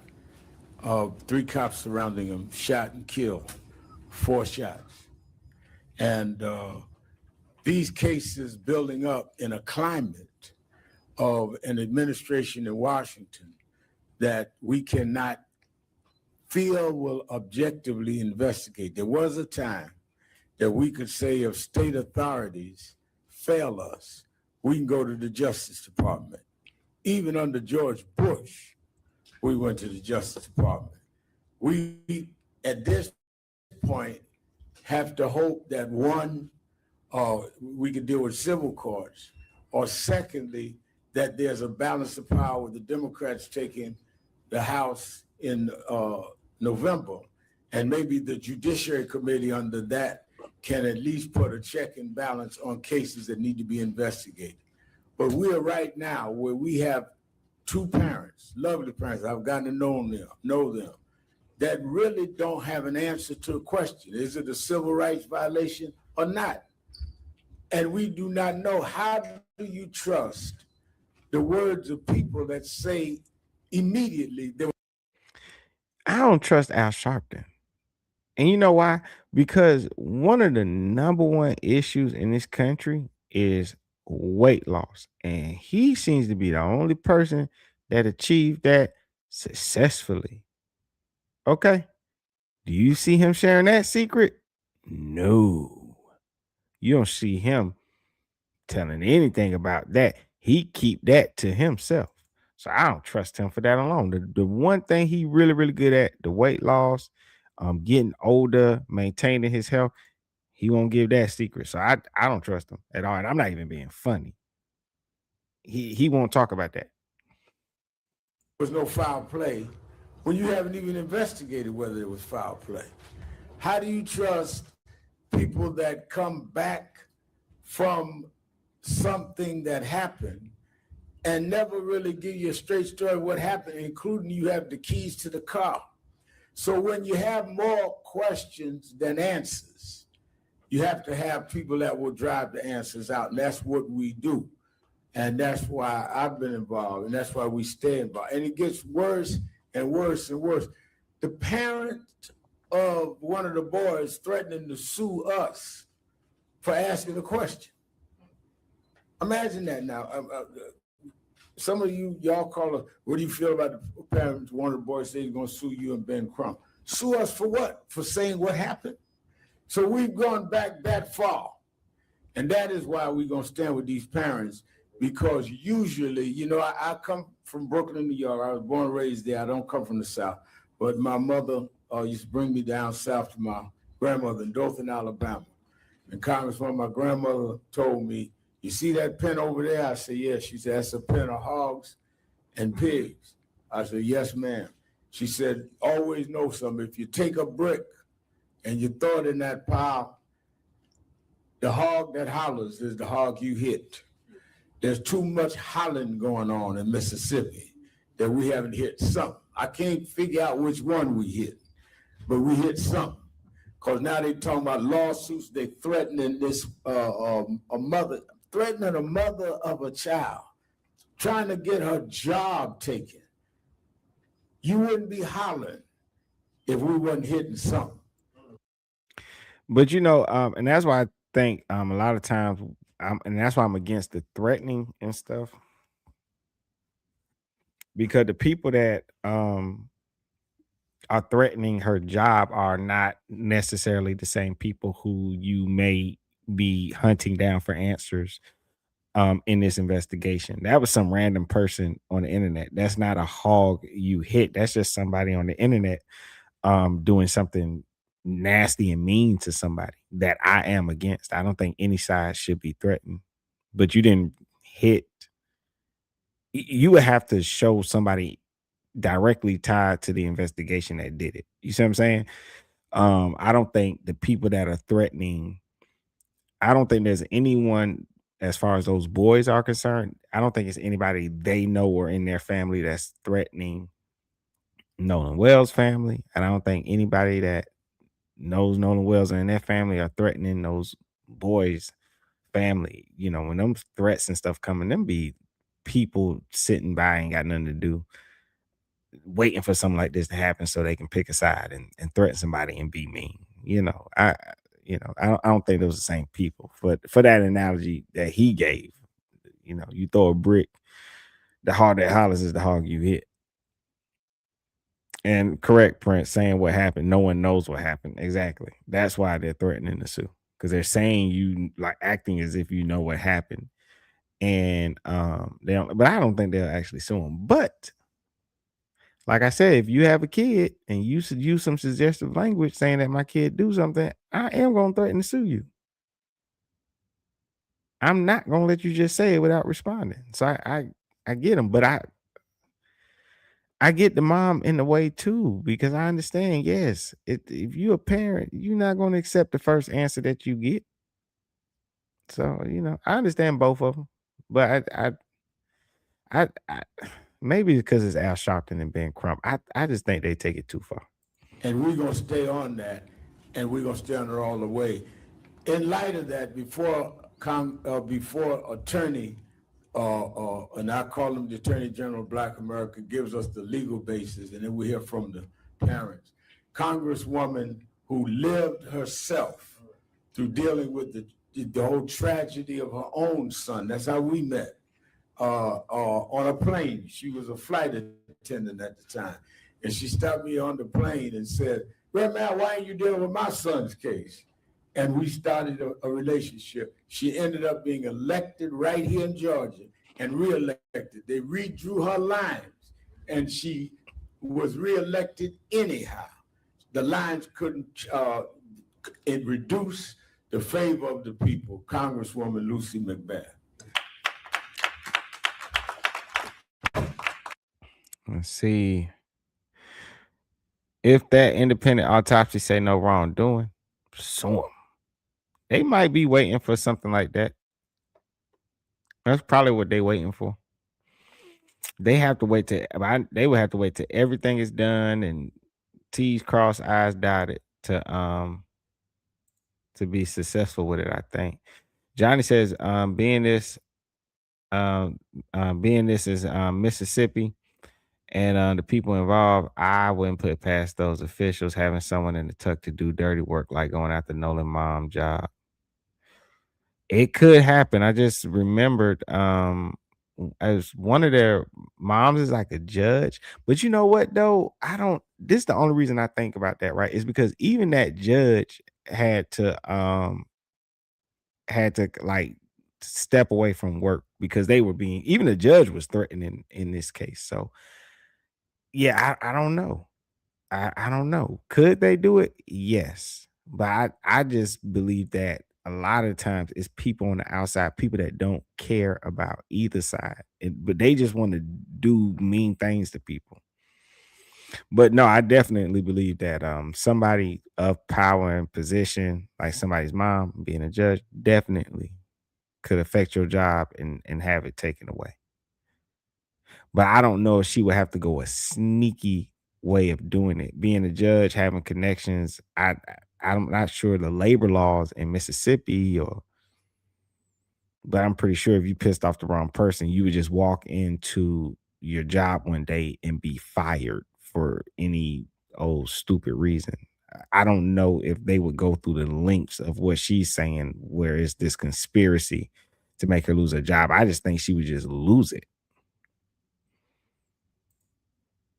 Johnny said the judge like an eye for an eye. You treating me, I'm gonna do the same to you. Yeah. Good afternoon, everyone. First, I want to say thank you to Reverend Al Sharpton and also thank you to Attorney Crump for being the armor bearers for this family, the Nolan's family. It's a really, really sad occasion that we're here again. I was just saying to my staff on the way in, it's like this brings back so many vivid memories for me and my own family, having lost Jordan to unnecessary gun violence in November 2012, Black Friday, simply because he was Black and playing loud music in his car. And so here we are again today, here for the loss of another Black young man in our community. And we find ourselves asking the same questions. How did it happen? Why did it happen? And this family stands here demanding answers. This family deserves answers. I myself sought the same justice for my son Jordan that they're seeking for theirs, and they deserve answers, and they deserve justice.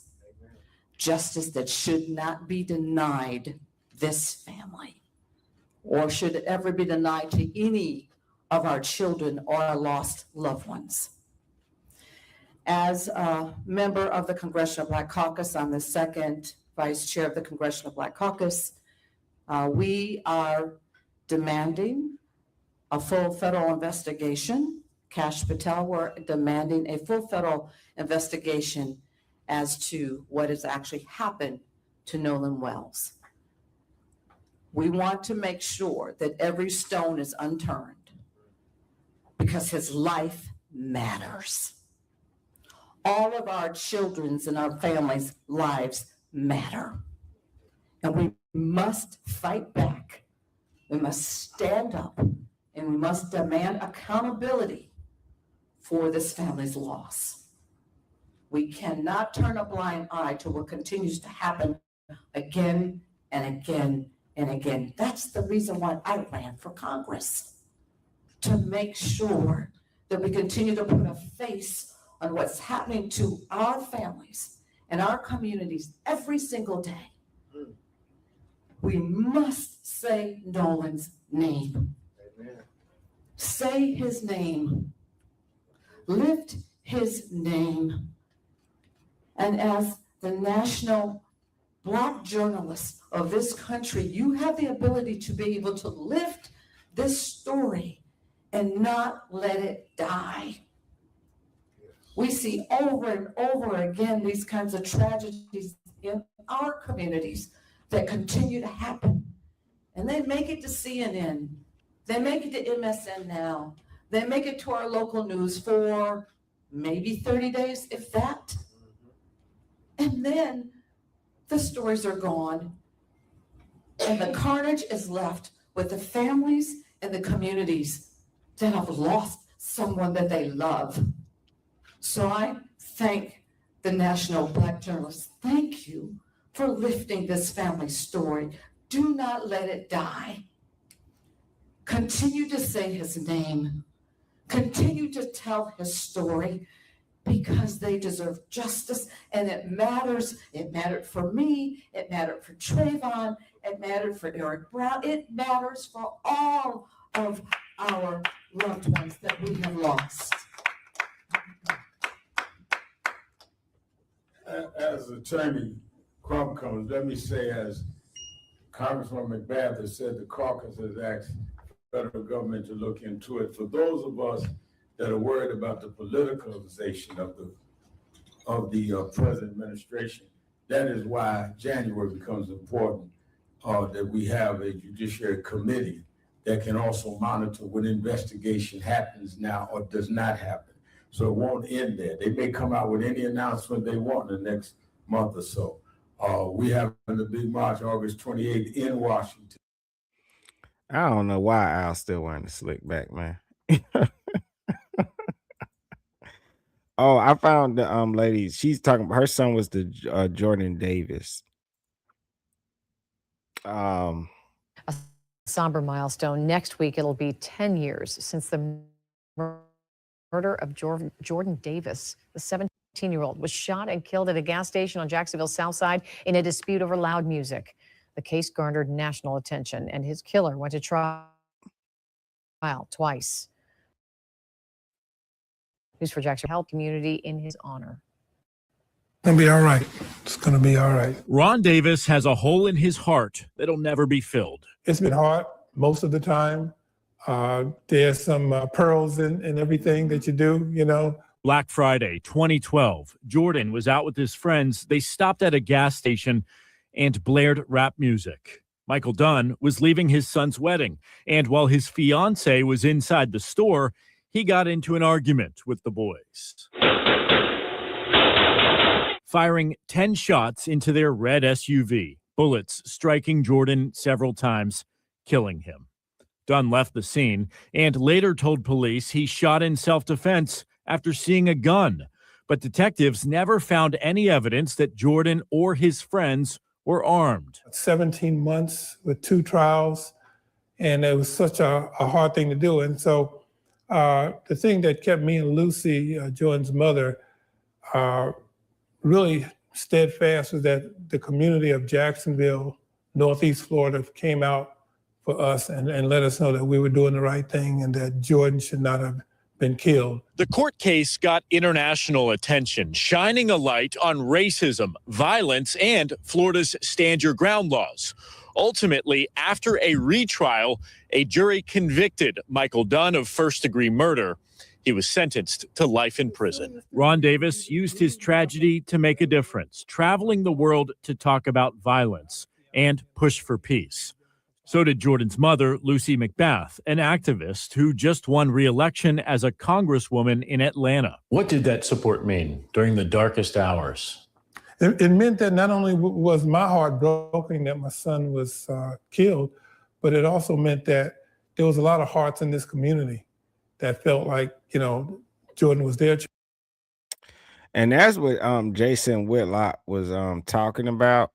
He was saying like this was a whole production and that because his title, he put Nolan Wells' mom launches political career at Ben Crump's NABJ production, because at the time when Jordan Davis passed away, when his mom was a flight attendant, so she wasn't into politics, I guess, at the time. And so afterwards she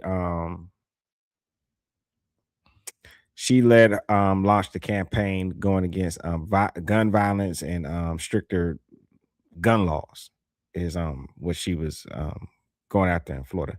And I don't believe in taking people's guns away. I'm gonna say that I'm against that because criminals don't listen to the law, and so criminals gonna still have guns. Only the good people not gonna have their guns. So that don't make no sense to me.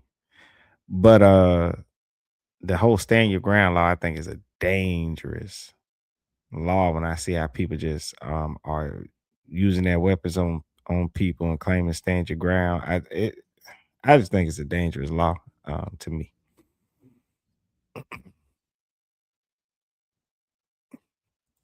Let's see. Prince says, wait, why is she speaking? Her son passing is not the same as Nolan's. Yeah, that's what I'm saying. We don't even have a clear answer on what has happened to Nolan and why, and stuff like that. So, but you know what? I do understand though if they do use this as a way to fix the system when it comes to missing persons and how they operate and what is required. I think they are going the right way about this. This is how you get things like, Amber Alert or other alerts that they have. So if they are going to go that route, I would not be mad at them, to have a better system that helps people when their loved ones go missing. So In dealing with, we must deal with voting rights. So we have the right people in so we can check and balance. Oh, I didn't even play the rest of that. My bad. Davis is celebrating his son's life through acts of kindness. This Saturday, the foundation in his name will host a Feed the City luncheon at the Clear White Mission, giving meals, haircuts, supplies, and more to the homeless and low-income families. His legacy is he's doing a lot for a lot of people, not only here in Florida, but around the world. A gesture of kindness in the wake of a hateful crime. On the South Side, I'm Vic Michelucci, Channel 4, the local station. My bad. My bad, Johnny. I didn't mean to. It says that I deleted this comment right here. I didn't even mean to do that. That was by mistake. I'm trying to figure out why you can't undo something like that. You should be able to undo that.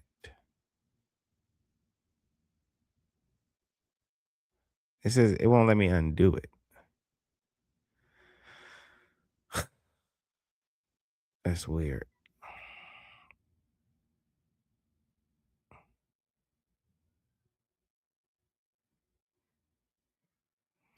Anywho, I didn't want you to think like because I was like, I know I read the comment and I laughed at it because I always think it's weird he got that slick back do. Oh man, I think she's talking about her son to point out the justice system. Yeah, I think she's just doing it to point out the justice system.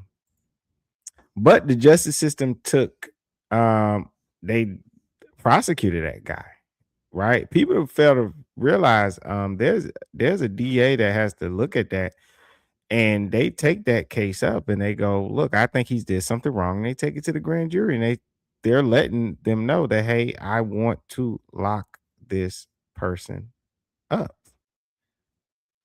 You have investigators and people that go and get this guy and stuff. And so I think the guy got life.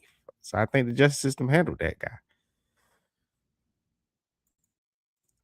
I want to say to people in Mississippi, whatever investigation you come with, once we have a fair and balanced government, your investigation will be investigated. It will not end with what they say in Mississippi. Attorney General of Black America, Benjamin Crump. But also I think they had her there as a mother. You see what I'm saying? They're pushing the Nolan Wells mother, Nolan Wells mother, Nolan Wells mother. That's another thing too, when people don't think about, is something I think about, how they push this single motherhood bullshit. Black kid, they pushing single motherhood. I didn't even know that boy had a daddy. Why are they only pushing the mother angle? Stand up, strong woman. You don't need your man. It should be mother and father, mother and father, mother and father. See how they play into their own racial stereotypes while pushing that the system is racist, but at the same time, you pushing the racial stereotypes. Because that boy got a big black, like the ace of spades daddy. And you mean to tell me you keep saying Nolan Wells' mother, Nolan Wells' mother? No, you ain't saying shit about his father. And not to speak bad or ill of his father, but if I was a dad, I have a problem with that. You better say my name. My son got a father. I'm here too. But they gonna push the single mother thing because it's a black boy. And hey, this just things I be noticing. Shout out Princess. I can see the mother aspect too. Yeah, and that's why they had the other mother come up there, the congresswoman, because she's a mother who lost her son in a different situation, because that guy who he was prosecuted and got life in prison for shooting that boy, trying to claim self-defense and stand your ground. They found no weapon in that car. Those were teenagers. And so it was the whole strong black mother, even though I believe his mom, I think, has some Filipino. She said it when she was on stage, Filipino background. I don't know if she's fully or mixed, but they're pushing the strong black mother standing up to the justice system. That's all this is. And so, but people are act like the way you report the news doesn't matter. But I know how it was reported. And I thought Nolan Wells didn't have a dad. Johnny, exactly. Pops gets no love. But he was in the video I had played before this one, he was sitting up on stage talking. Prince says, me either, where Pops?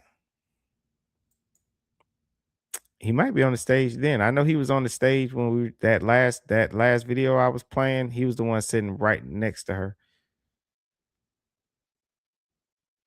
Yeah.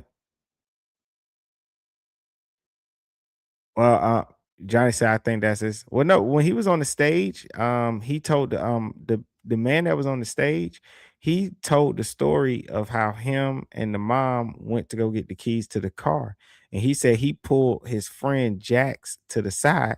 He said, Jax, you know, I'm Nolan's father. Now, where's his car keys at? So now that's his dad. Pret says proof fathers are looked down upon. Yeah.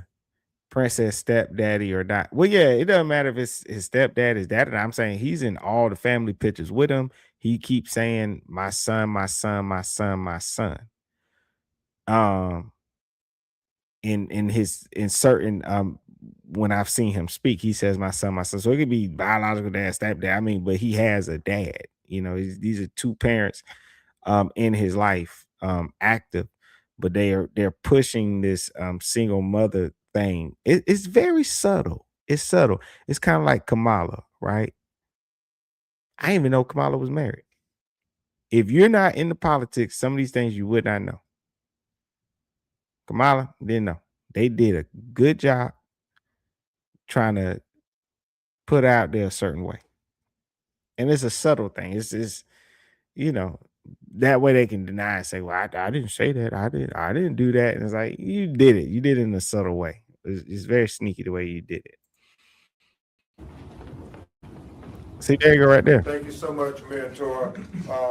Reverend Al, thank you for helping not only lead the effort to get to the truth, but keeping this family in your prayers as you have done so many more families, giving them support. And see, that's him right here, the dad. But see, the way they'll say certain things, and then when I look back on it, I'm like, oh, okay, I've been seeing him. I just thought he was one of the lawyers. I just thought he was one of the lawyers. I'm attorney Ben Crump, along with attorney Eric Hertz, attorney Lisa Park, Let me see something. attorney Ahmad Smith. We have the honor of representing the family of Nolan Wells. Obviously, you all have come to know his parents, Christine and Elmore Wansley.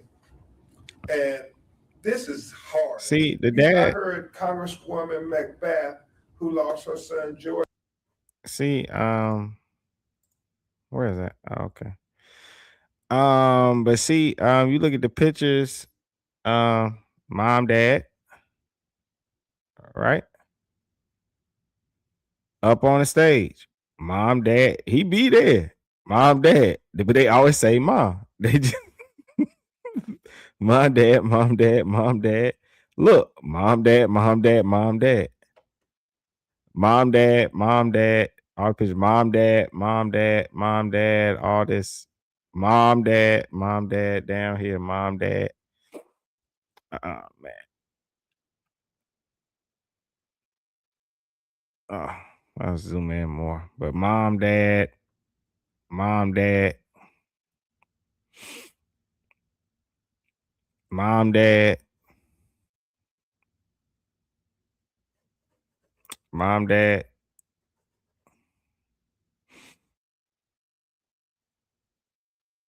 Yeah.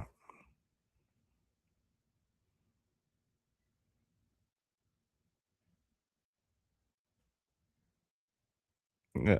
Mom, dad, mom, dad.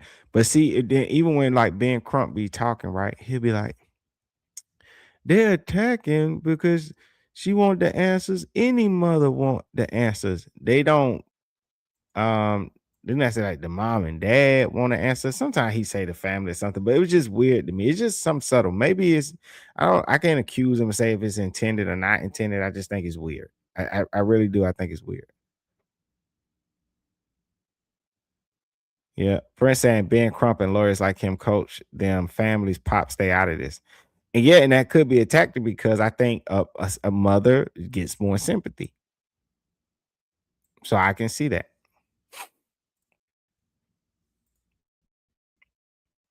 Than almost 12 years ago. And it's still raw and emotional when you hear her talk about the loss of a child. I mean, he's not coming back. And that is the story. Everything else is just, hyperbole, is distractions. The story is what happened to Nolan Wells. Somebody knows something. Somebody saw something. I'm thankful to Reverend Al Sharpton and Mr. Tyler Perry and Terrell Owens and Byron Allen putting up these rewards. I understand others have now put up rewards, and that's good because that means we all have the same objective. We want the truth about what happened to Nolan Wells, and it is urgent.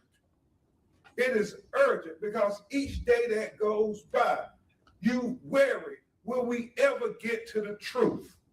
And so that's why we want to thank CBC for calling on the federal authorities and anybody else who has resources to help this family get to the truth of what happened to their son.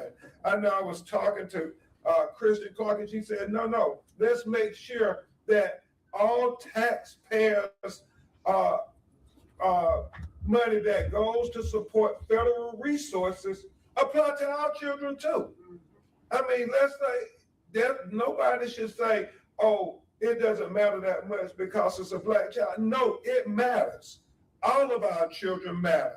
And so we are going to continue every day to say his name, Attorney Hertz, Attorney Park, Attorney Smith, trying to work with the local district attorney to give them what they need to do a thorough, fair, full, impartial investigation.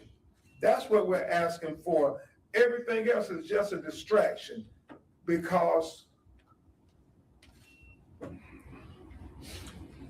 Nolan's birthday is next Wednesday, August 19th.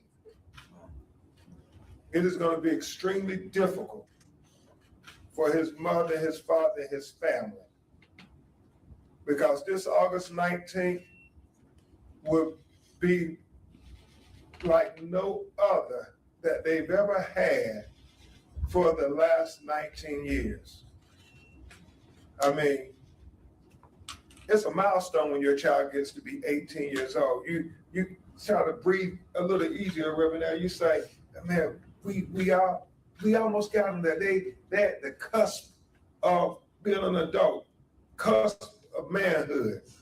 And you heard how Elmore was working so hard, him and Nolan, his football career. I mean, he had a good start, but this was really going to be his year. I mean, so much hope, so much promise. And then July 4th came, and 4th of July will never be the same to Christine and Elmore. And on the 19th, next Wednesday, his family, we're all asking for prayer for Nolan. I know there's going to be a prayer visual in Ocean Springs. I know Reverend Al is going to work to make sure we're all praying all across the nation. But y'all, let's pray. Can we pray together in unity to say, let's get to the truth of what happened to Nolan Wells? Can we do that, America? Can we at least come together in unity on his birthday?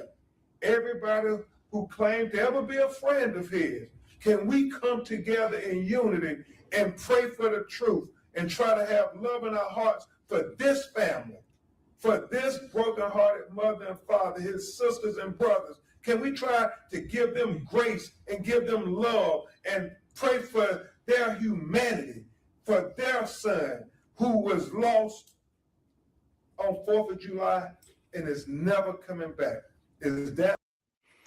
Yeah, it took me a while to realize that he really don't be giving no answers. He just really appeals to emotion. Is what he does. He really don't get no answers.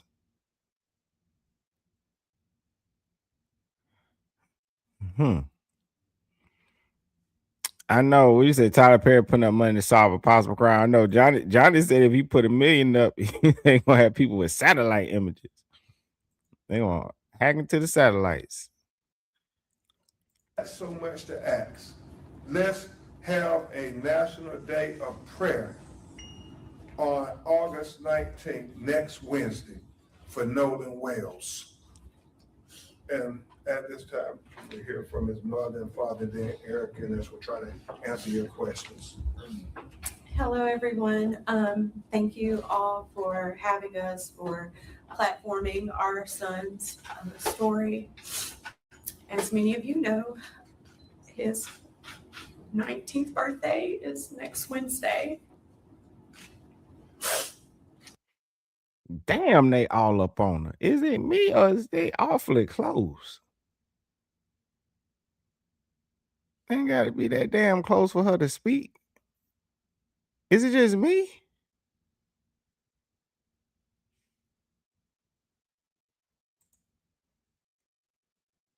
Crazy.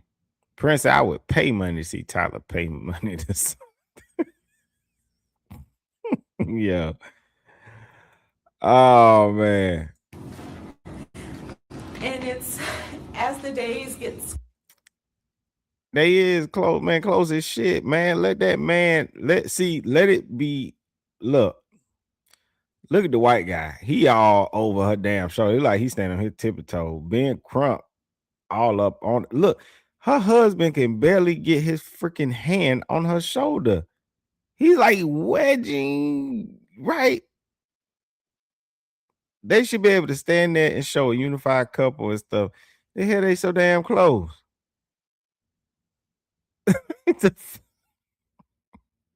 These people are weird. Okay. Weirdy. Closer. It's definitely getting harder. That realization is really sinking in. That we don't not physically here anymore.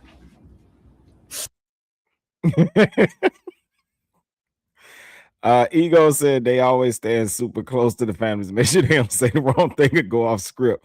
When you say that, it makes me imagine Ben Crump got his hand or something. You know how when you was little, your mom might grab the back of your arm and threaten to pinch you. Can't nobody see it, but you know it's there. Is what if he got his hand somewhere to pinch and twist, man? Hey, you better say what we talked about. Listen to me, we all gonna see some money at the end of this. Prince said, yeah, they making sure she read that verbatim. And John said, Al, I'm about to push the podium over. So close. Oh man, I watched a little bit of this yesterday. I didn't notice this. I'm like, the hell? Like, how they so damn close? It don't feel like they was that close to that other lady. And I think a lot of people have forgotten. Only thing we want to know is what happened. That's all. In. They make it to MSN now. Hey, she can move her arms. Look, she can move her arms. They ain't that close to her. And then the stories are gone. And the carnage is left. Forgotten. Only thing we want to know is what happened. That's all we want to know is what happened to our son. Because many parents out there, you still have your children. You still can hug them. You still can call them. You still can celebrate their life with them. And we do not have that anymore. Our lives have forever changed.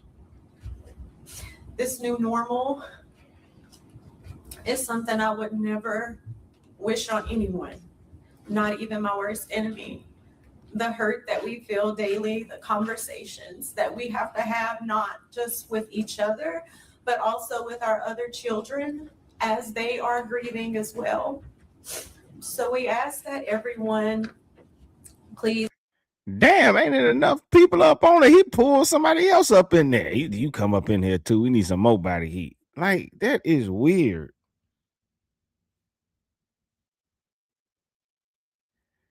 That is crazy.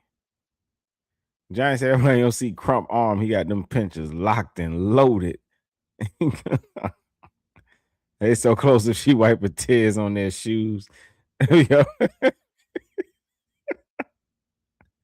I'm like looking at her husband's hand. His hand is like pinched between, Crump and thing. Like, man, back up, man. No Ego says, I've been following Crump for years. He does this with every family he represents. Go check his crooked history. Yeah. My God, man. He is all up Next on him. Wednesday, join us in prayer. As for us as a family, but also for everyone out there, but especially for Nolan and the process that we're going through. And again, we thank you so much.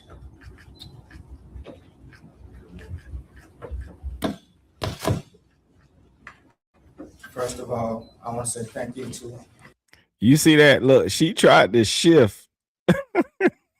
She tried to shift so her husband can get on the mic. She can't even move. Look. So much. Look, she gonna try to move out the way. She goes nowhere. Look. First of all, I want to say thank you to everyone who's constantly keeping our son's story in the forefront. You don't know how much we really appreciate that. Nolan brought light to our family. He was the fun in it. And with his birthday coming up, like my wife said, They say better not bring anybody else up there. I'm gonna sweat that perm out. Oh man. Prince says you think it's a group of man circles, you're a woman in the club. Look, see, Prince gonna say what I be thinking. I was trying not to say that, but I was like, this don't look right. This don't look right. They too close. They too close.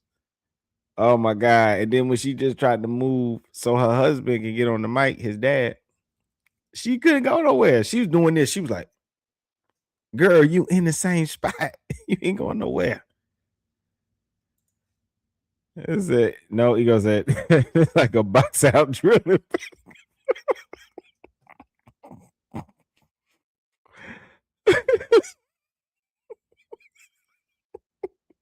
She like, oh my God. John says she looks so frustrated by the closeness. I think she uncomfortable. She won't never say it because she need their help, but I definitely think she's uncomfortable. It's no way you don't feel uncomfortable with that. This is like a black rapper at the BET Awards getting his award.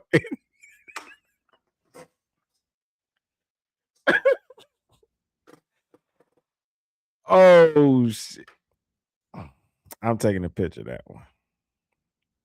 Oh man. I'm taking a picture of both of those. That is hilarious. Oh my God. Look, I thought the box out drill in basketball was the funniest it was gonna get. And then when you come back with the rappers getting nailed. Oh.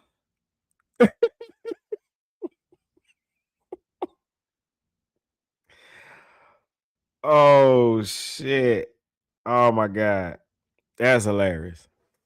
This looked like a black rapper at the BET Awards getting his award. That is damn sure what it looked like. And even the father, you know how they let you had the other homie, he want to say something, he leaning over the shoulder, like, you know what I mean? Like we have to deal with a new normal. Who knows what these years are gonna bring, but we know that these years on August 19th is gonna bring a lot of hurt, some laughter as we think about memories. No Ego said, yeah, he beat my comment for sure.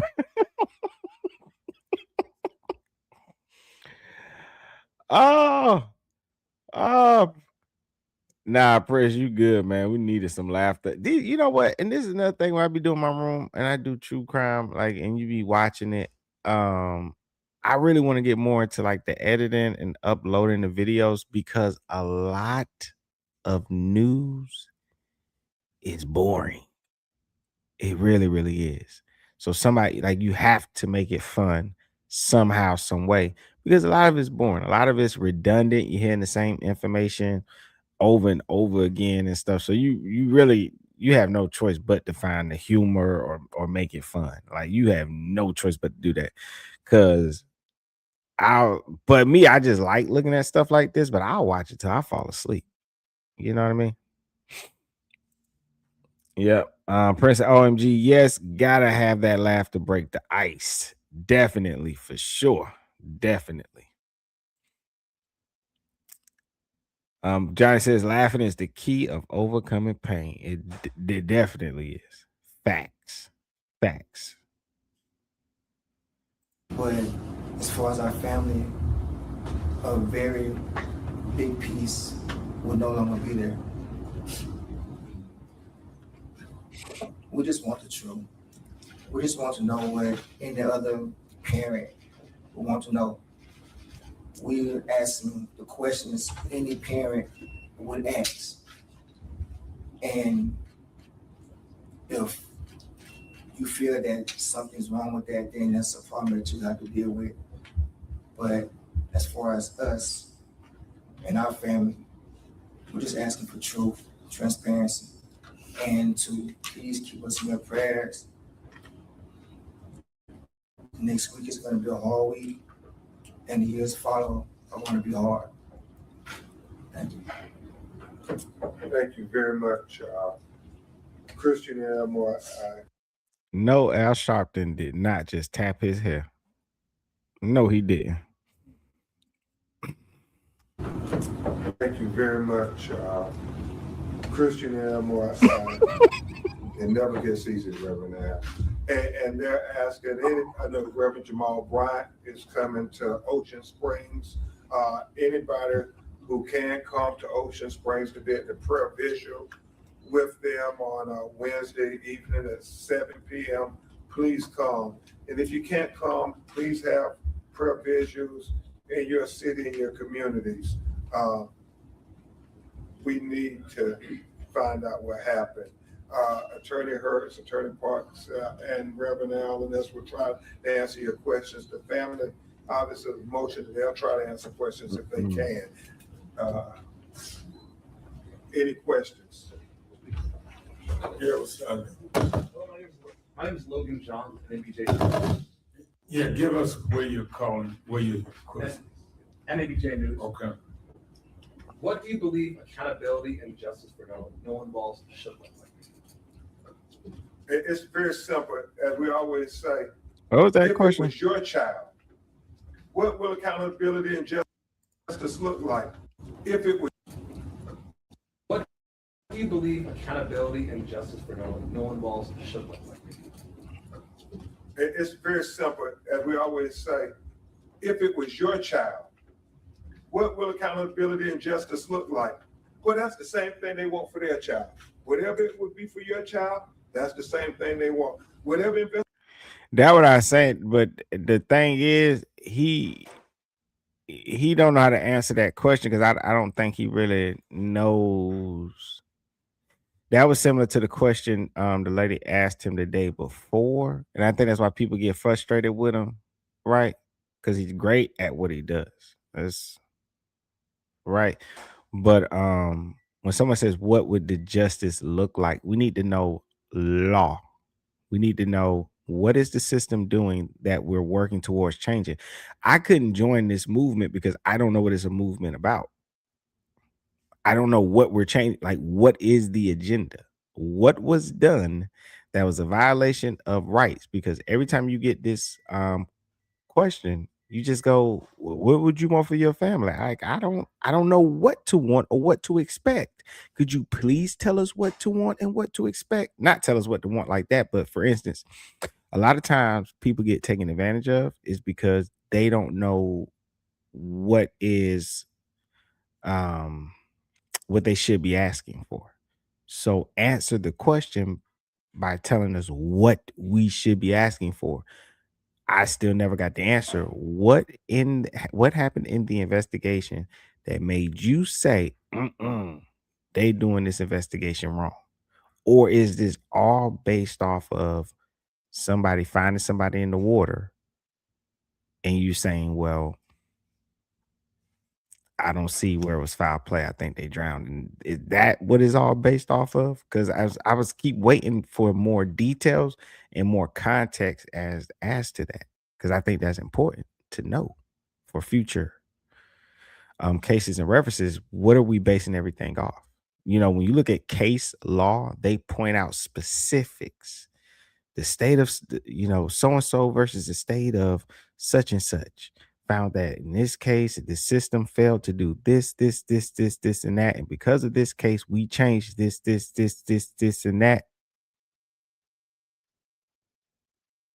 He can't do that, though.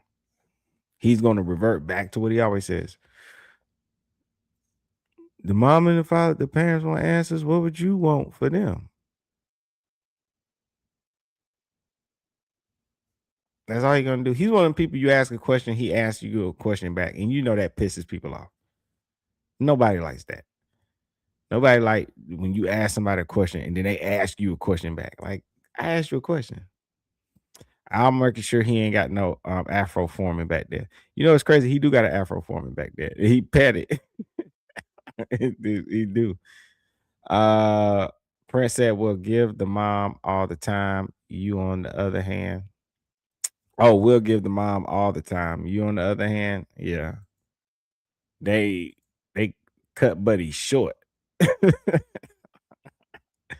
He can't cry. He get emotional. Like, all right, that's enough. Drop of the C says justice for Nolan Wells. No Ego says exactly. They hired a civil rights attorney, but this is clearly not a civil right case. And no Ego, that's what I was thinking. Because I'm thinking to me, you hire a civil rights attorney. I don't have a problem or issue with that. But what I'm saying is, I would think that he's had enough time to look at how the investigation has been led. If he's a civil right attorney, he should be pointing out where rights were violated, where things that he sees that, okay, you did this for this family, but you're not doing it. He hasn't pointed out any of that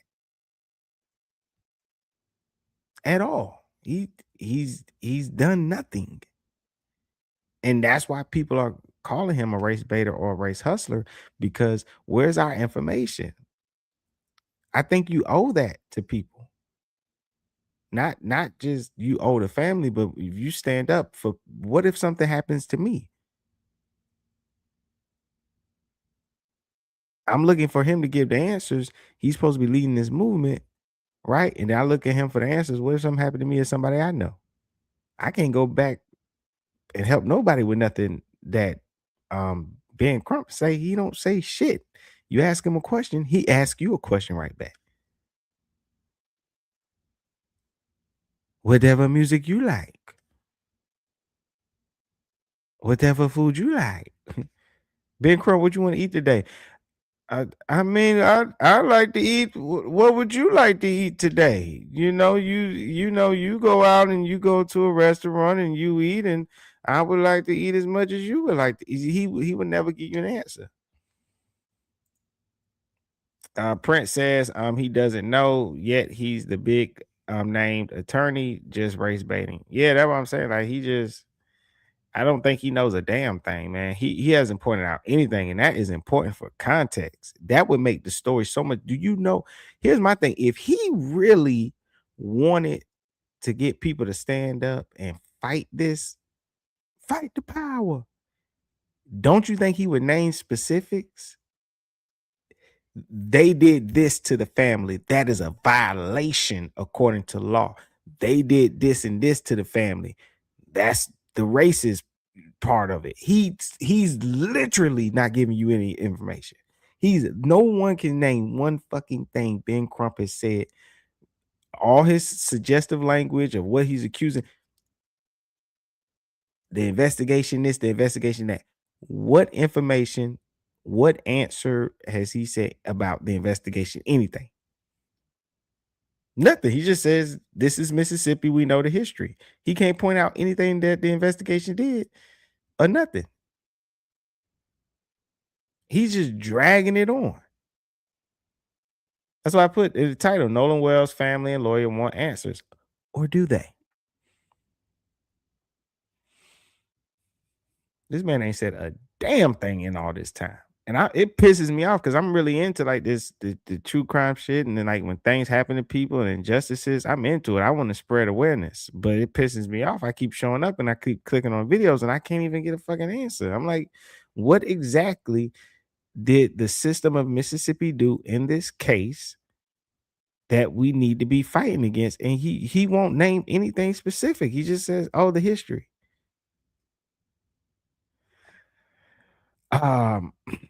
Press says go back through all of Ben Crump Pokemon appearances. He never lays out anything.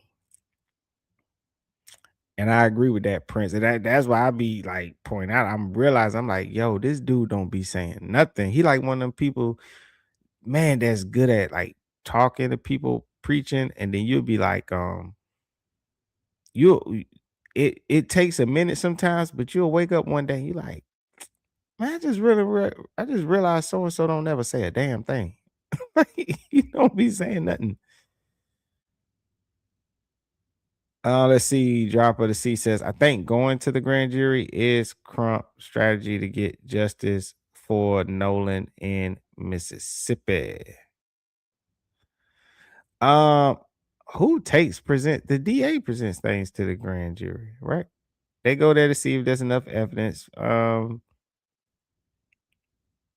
charges. I don't think do Crump. Let me see.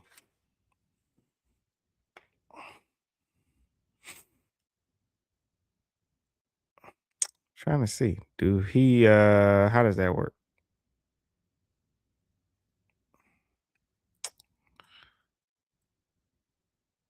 Um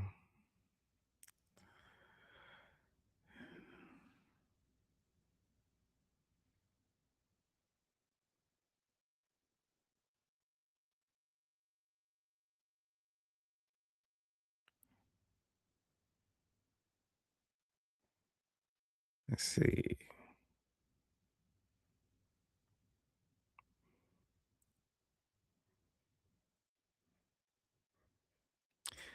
Yeah, it says Jackson County District Attorney Angel Myers is responsible for presenting the Nolan Wells case to the grand jury. As the local prosecutor, it is her office's job to review all evidence gathered by the Jackson County Sheriff's Department and present it to a localized Mississippi grand jury. Why the case is going to a grand jury? Standard procedure. DA has publicly stated that bringing the case to a grand jury is a routine procedure in Jackson County.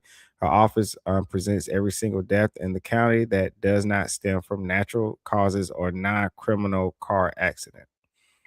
The grand jury will review the official evidence to legally decide whether Nolan Wells' death involved a crime. The DA has emphasized that convening a grand jury does not mean a crime is suspected or that anyone has been formally accused. So I don't know. Some of this could be just impatience on the family's part that these things would have kind of worked themselves out. But if you stay in Mississippi and you think it's a racist place, you'll just jump out the window, get Ben Crump. And many of these things that you think Ben Crump is making the state do, the state could have very well just been doing this on their own and all this. You see what I'm saying? So, yeah. Did Ben Crump do it, or was this always going to happen? He's just making you think he got it happening. So the state is doing things that Ben Crump at home with the family, like, yeah, I told them that they're gonna have to present it to a grand jury. Wouldn't you, if this was your kid, wouldn't you not want your kid's case presented to the grand jury? So that's all we want. We've always said that we want transparency. And we know the history of Mississippi. Megan Evers, one of my favorite people. Um, you know, so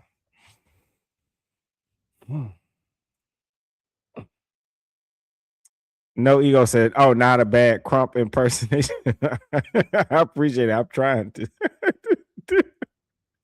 I like the way Crump talk. I ain't gonna lie, man. But you know, I think people like him are needed on all sides. I made a video last week. I was talking about that. I think there's nothing wrong with checking balances. There's nothing wrong with having that person that casts doubt. I think, but we have to be careful the way we do it. But it is needed to have a person that casts doubt and go, "Hey, wait a minute, I don't know. Can we have a second look at this?" There's nothing wrong with that. Johnny says, I think it's civil due to it being in the Mississippi. Just my opinion. Yeah. You think it might be a civil suit? I don't know. It might be. What if more details come out where somebody older bought alcohol, parents not there, letting these kids drive their boat? This could have caused Nolan's death because the burden of proof for civil is lower. So I don't know. Details might come out where they'll have a good civil case. For sure. Prince said he don't believe that crap he's saying himself. Yeah. Drop of the C says, I wouldn't underestimate Crump just yet. I wouldn't underestimate him either. I ain't getting it twisted now. He been out here for a minute. Him and Al Sharpton, man. There's no way they survived in all these years, and the people they done went up against, the government that they done went up against, they know a thing or two. So yeah, I just think the way he answered questions with a question is ridiculous to me. It's like I don't know if he believes in what he says he's fighting for, because he should offer some answers about something. Investigation you would do for your child, that's the same investigation. Told you.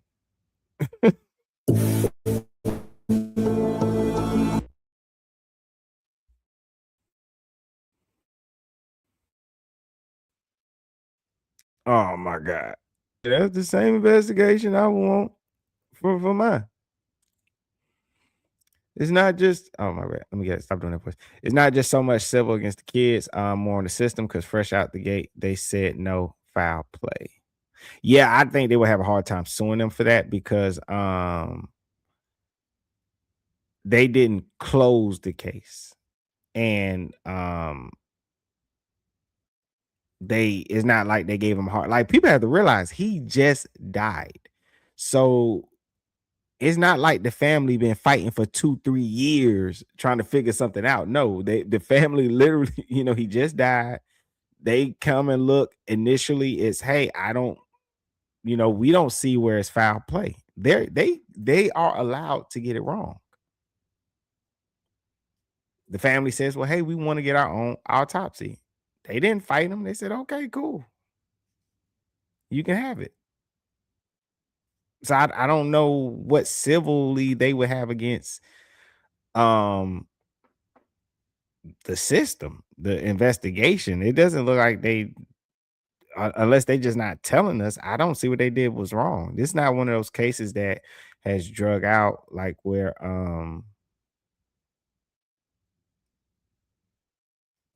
somebody saying I've seen cases like that where it takes like 6-7 years for investigation to take a case serious. Because what day did Nolan die? Like the exact day. Let me see. Okay, so it's 4th of July. So it's 4th of July weekend. And we're only in August. So July 4th weekend, 2 days later. So from the 4th, so it's July 4th weekend, I assume just that weekend. I know I did fireworks. 2 days later, so would have found the body on the 6th. We only in August. That's not a drug out investigation or a drug out where think about it. It sometimes it takes longer than that to find a body. So they went and found him. I don't know. They would have to prove where they didn't find him. If they would have found him sooner, he would still be alive. Like it'd be a lot of things they have to prove with that. To be honest with you, that's why I'm trying to figure out what exactly did the investigators do that has the mother and Crump saying what they're saying. I'm looking for something specific because I'm looking at a case that is very new and it has gotten a lot of motion. And you got people out here with missing people that these investigators still are not looking for. You got cases out here that people need it to be moved. You got cases where the case done went cold and stuff like this. It's only been a month.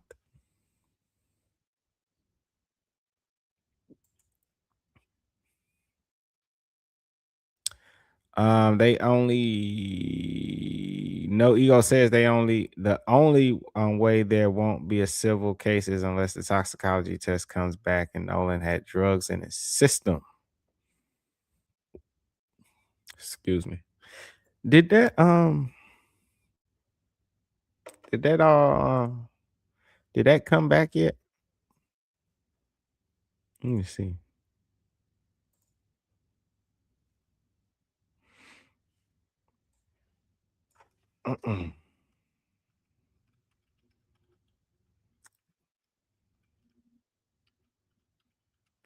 A lot of this stuff too take a while to get back too.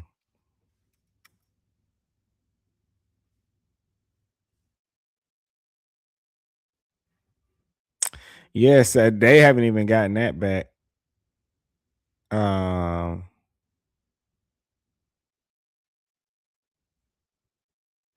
Yeah, they had a toxicology report online, but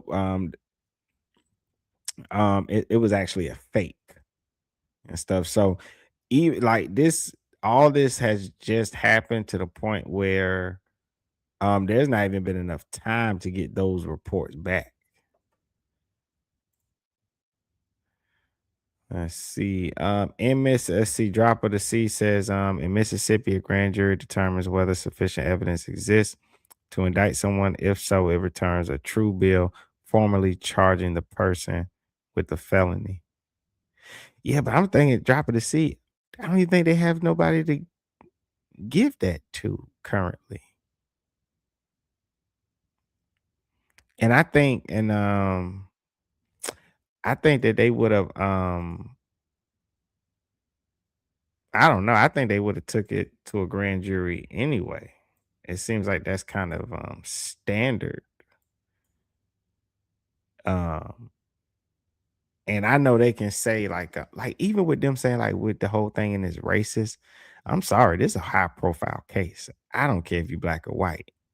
Any prosecutor would love to lock somebody up for this. Love. So I just don't think I don't see nobody I don't see them not wanting the prosecutor trying to cover this up. Yeah. How long I been doing it on there? All right, y'all. We coming up on 3 hours. I'm about to jump off. Give me something to eat. I gotta record some more videos. I really got to. And I know I want to make a video showing this whole Saucy Santana thing. That dude done lost his damn mind out here in the streets. Definitely got to talk about that. I appreciate y'all. I will be back. I'm trying not to overdo the whole Nolan Wells thing. I know some people doing it every day because I'm pretty sure it's profitable to talk about it and pretend like they got answers and it's the constant Nolan Wells update and no answer. It's like really, really irritating. Like really, really irritating that you got people doing that. But I did want to come on here and watch the video with the mother and her speaking. Alrighty. Boom, boom, boom, boom, boom, boom, boom, boom, boom, boom, boom. All right, so want to say appreciate y'all. Shout out to the Drop of the Sea, No Ego. Shout out to Johnny. Shout out to my homie, my brother Prince of Petty himself. Shout out to Johnny. I said Johnny and some other people up in here earlier. Yeah, I said shout out to Johnny. Who else was I talking to? They might have left. Shout out to Chris Angel. And there was I think it was 2 angels up in here. Shout out to them too. Shout out to 623. Shout out to Madam. Shout out to Mel. Mel was here. Yep. Shout out to Designs by Jules.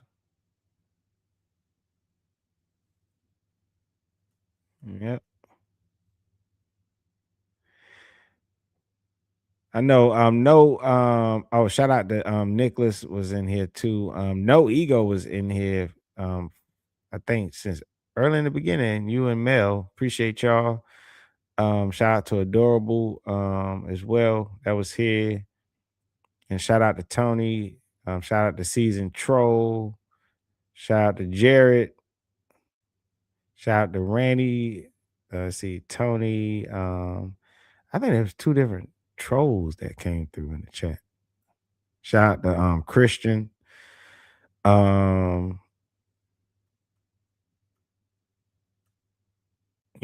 I think I got everybody.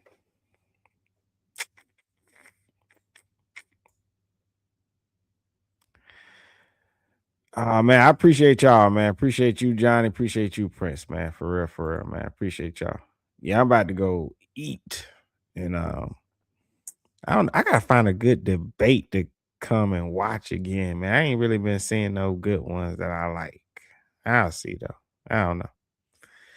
Anywho, man, I will holler at you later. If you're watching this video on the replay and you were not in the live, don't forget to thumbs up, subscribe, and hit that notification bell.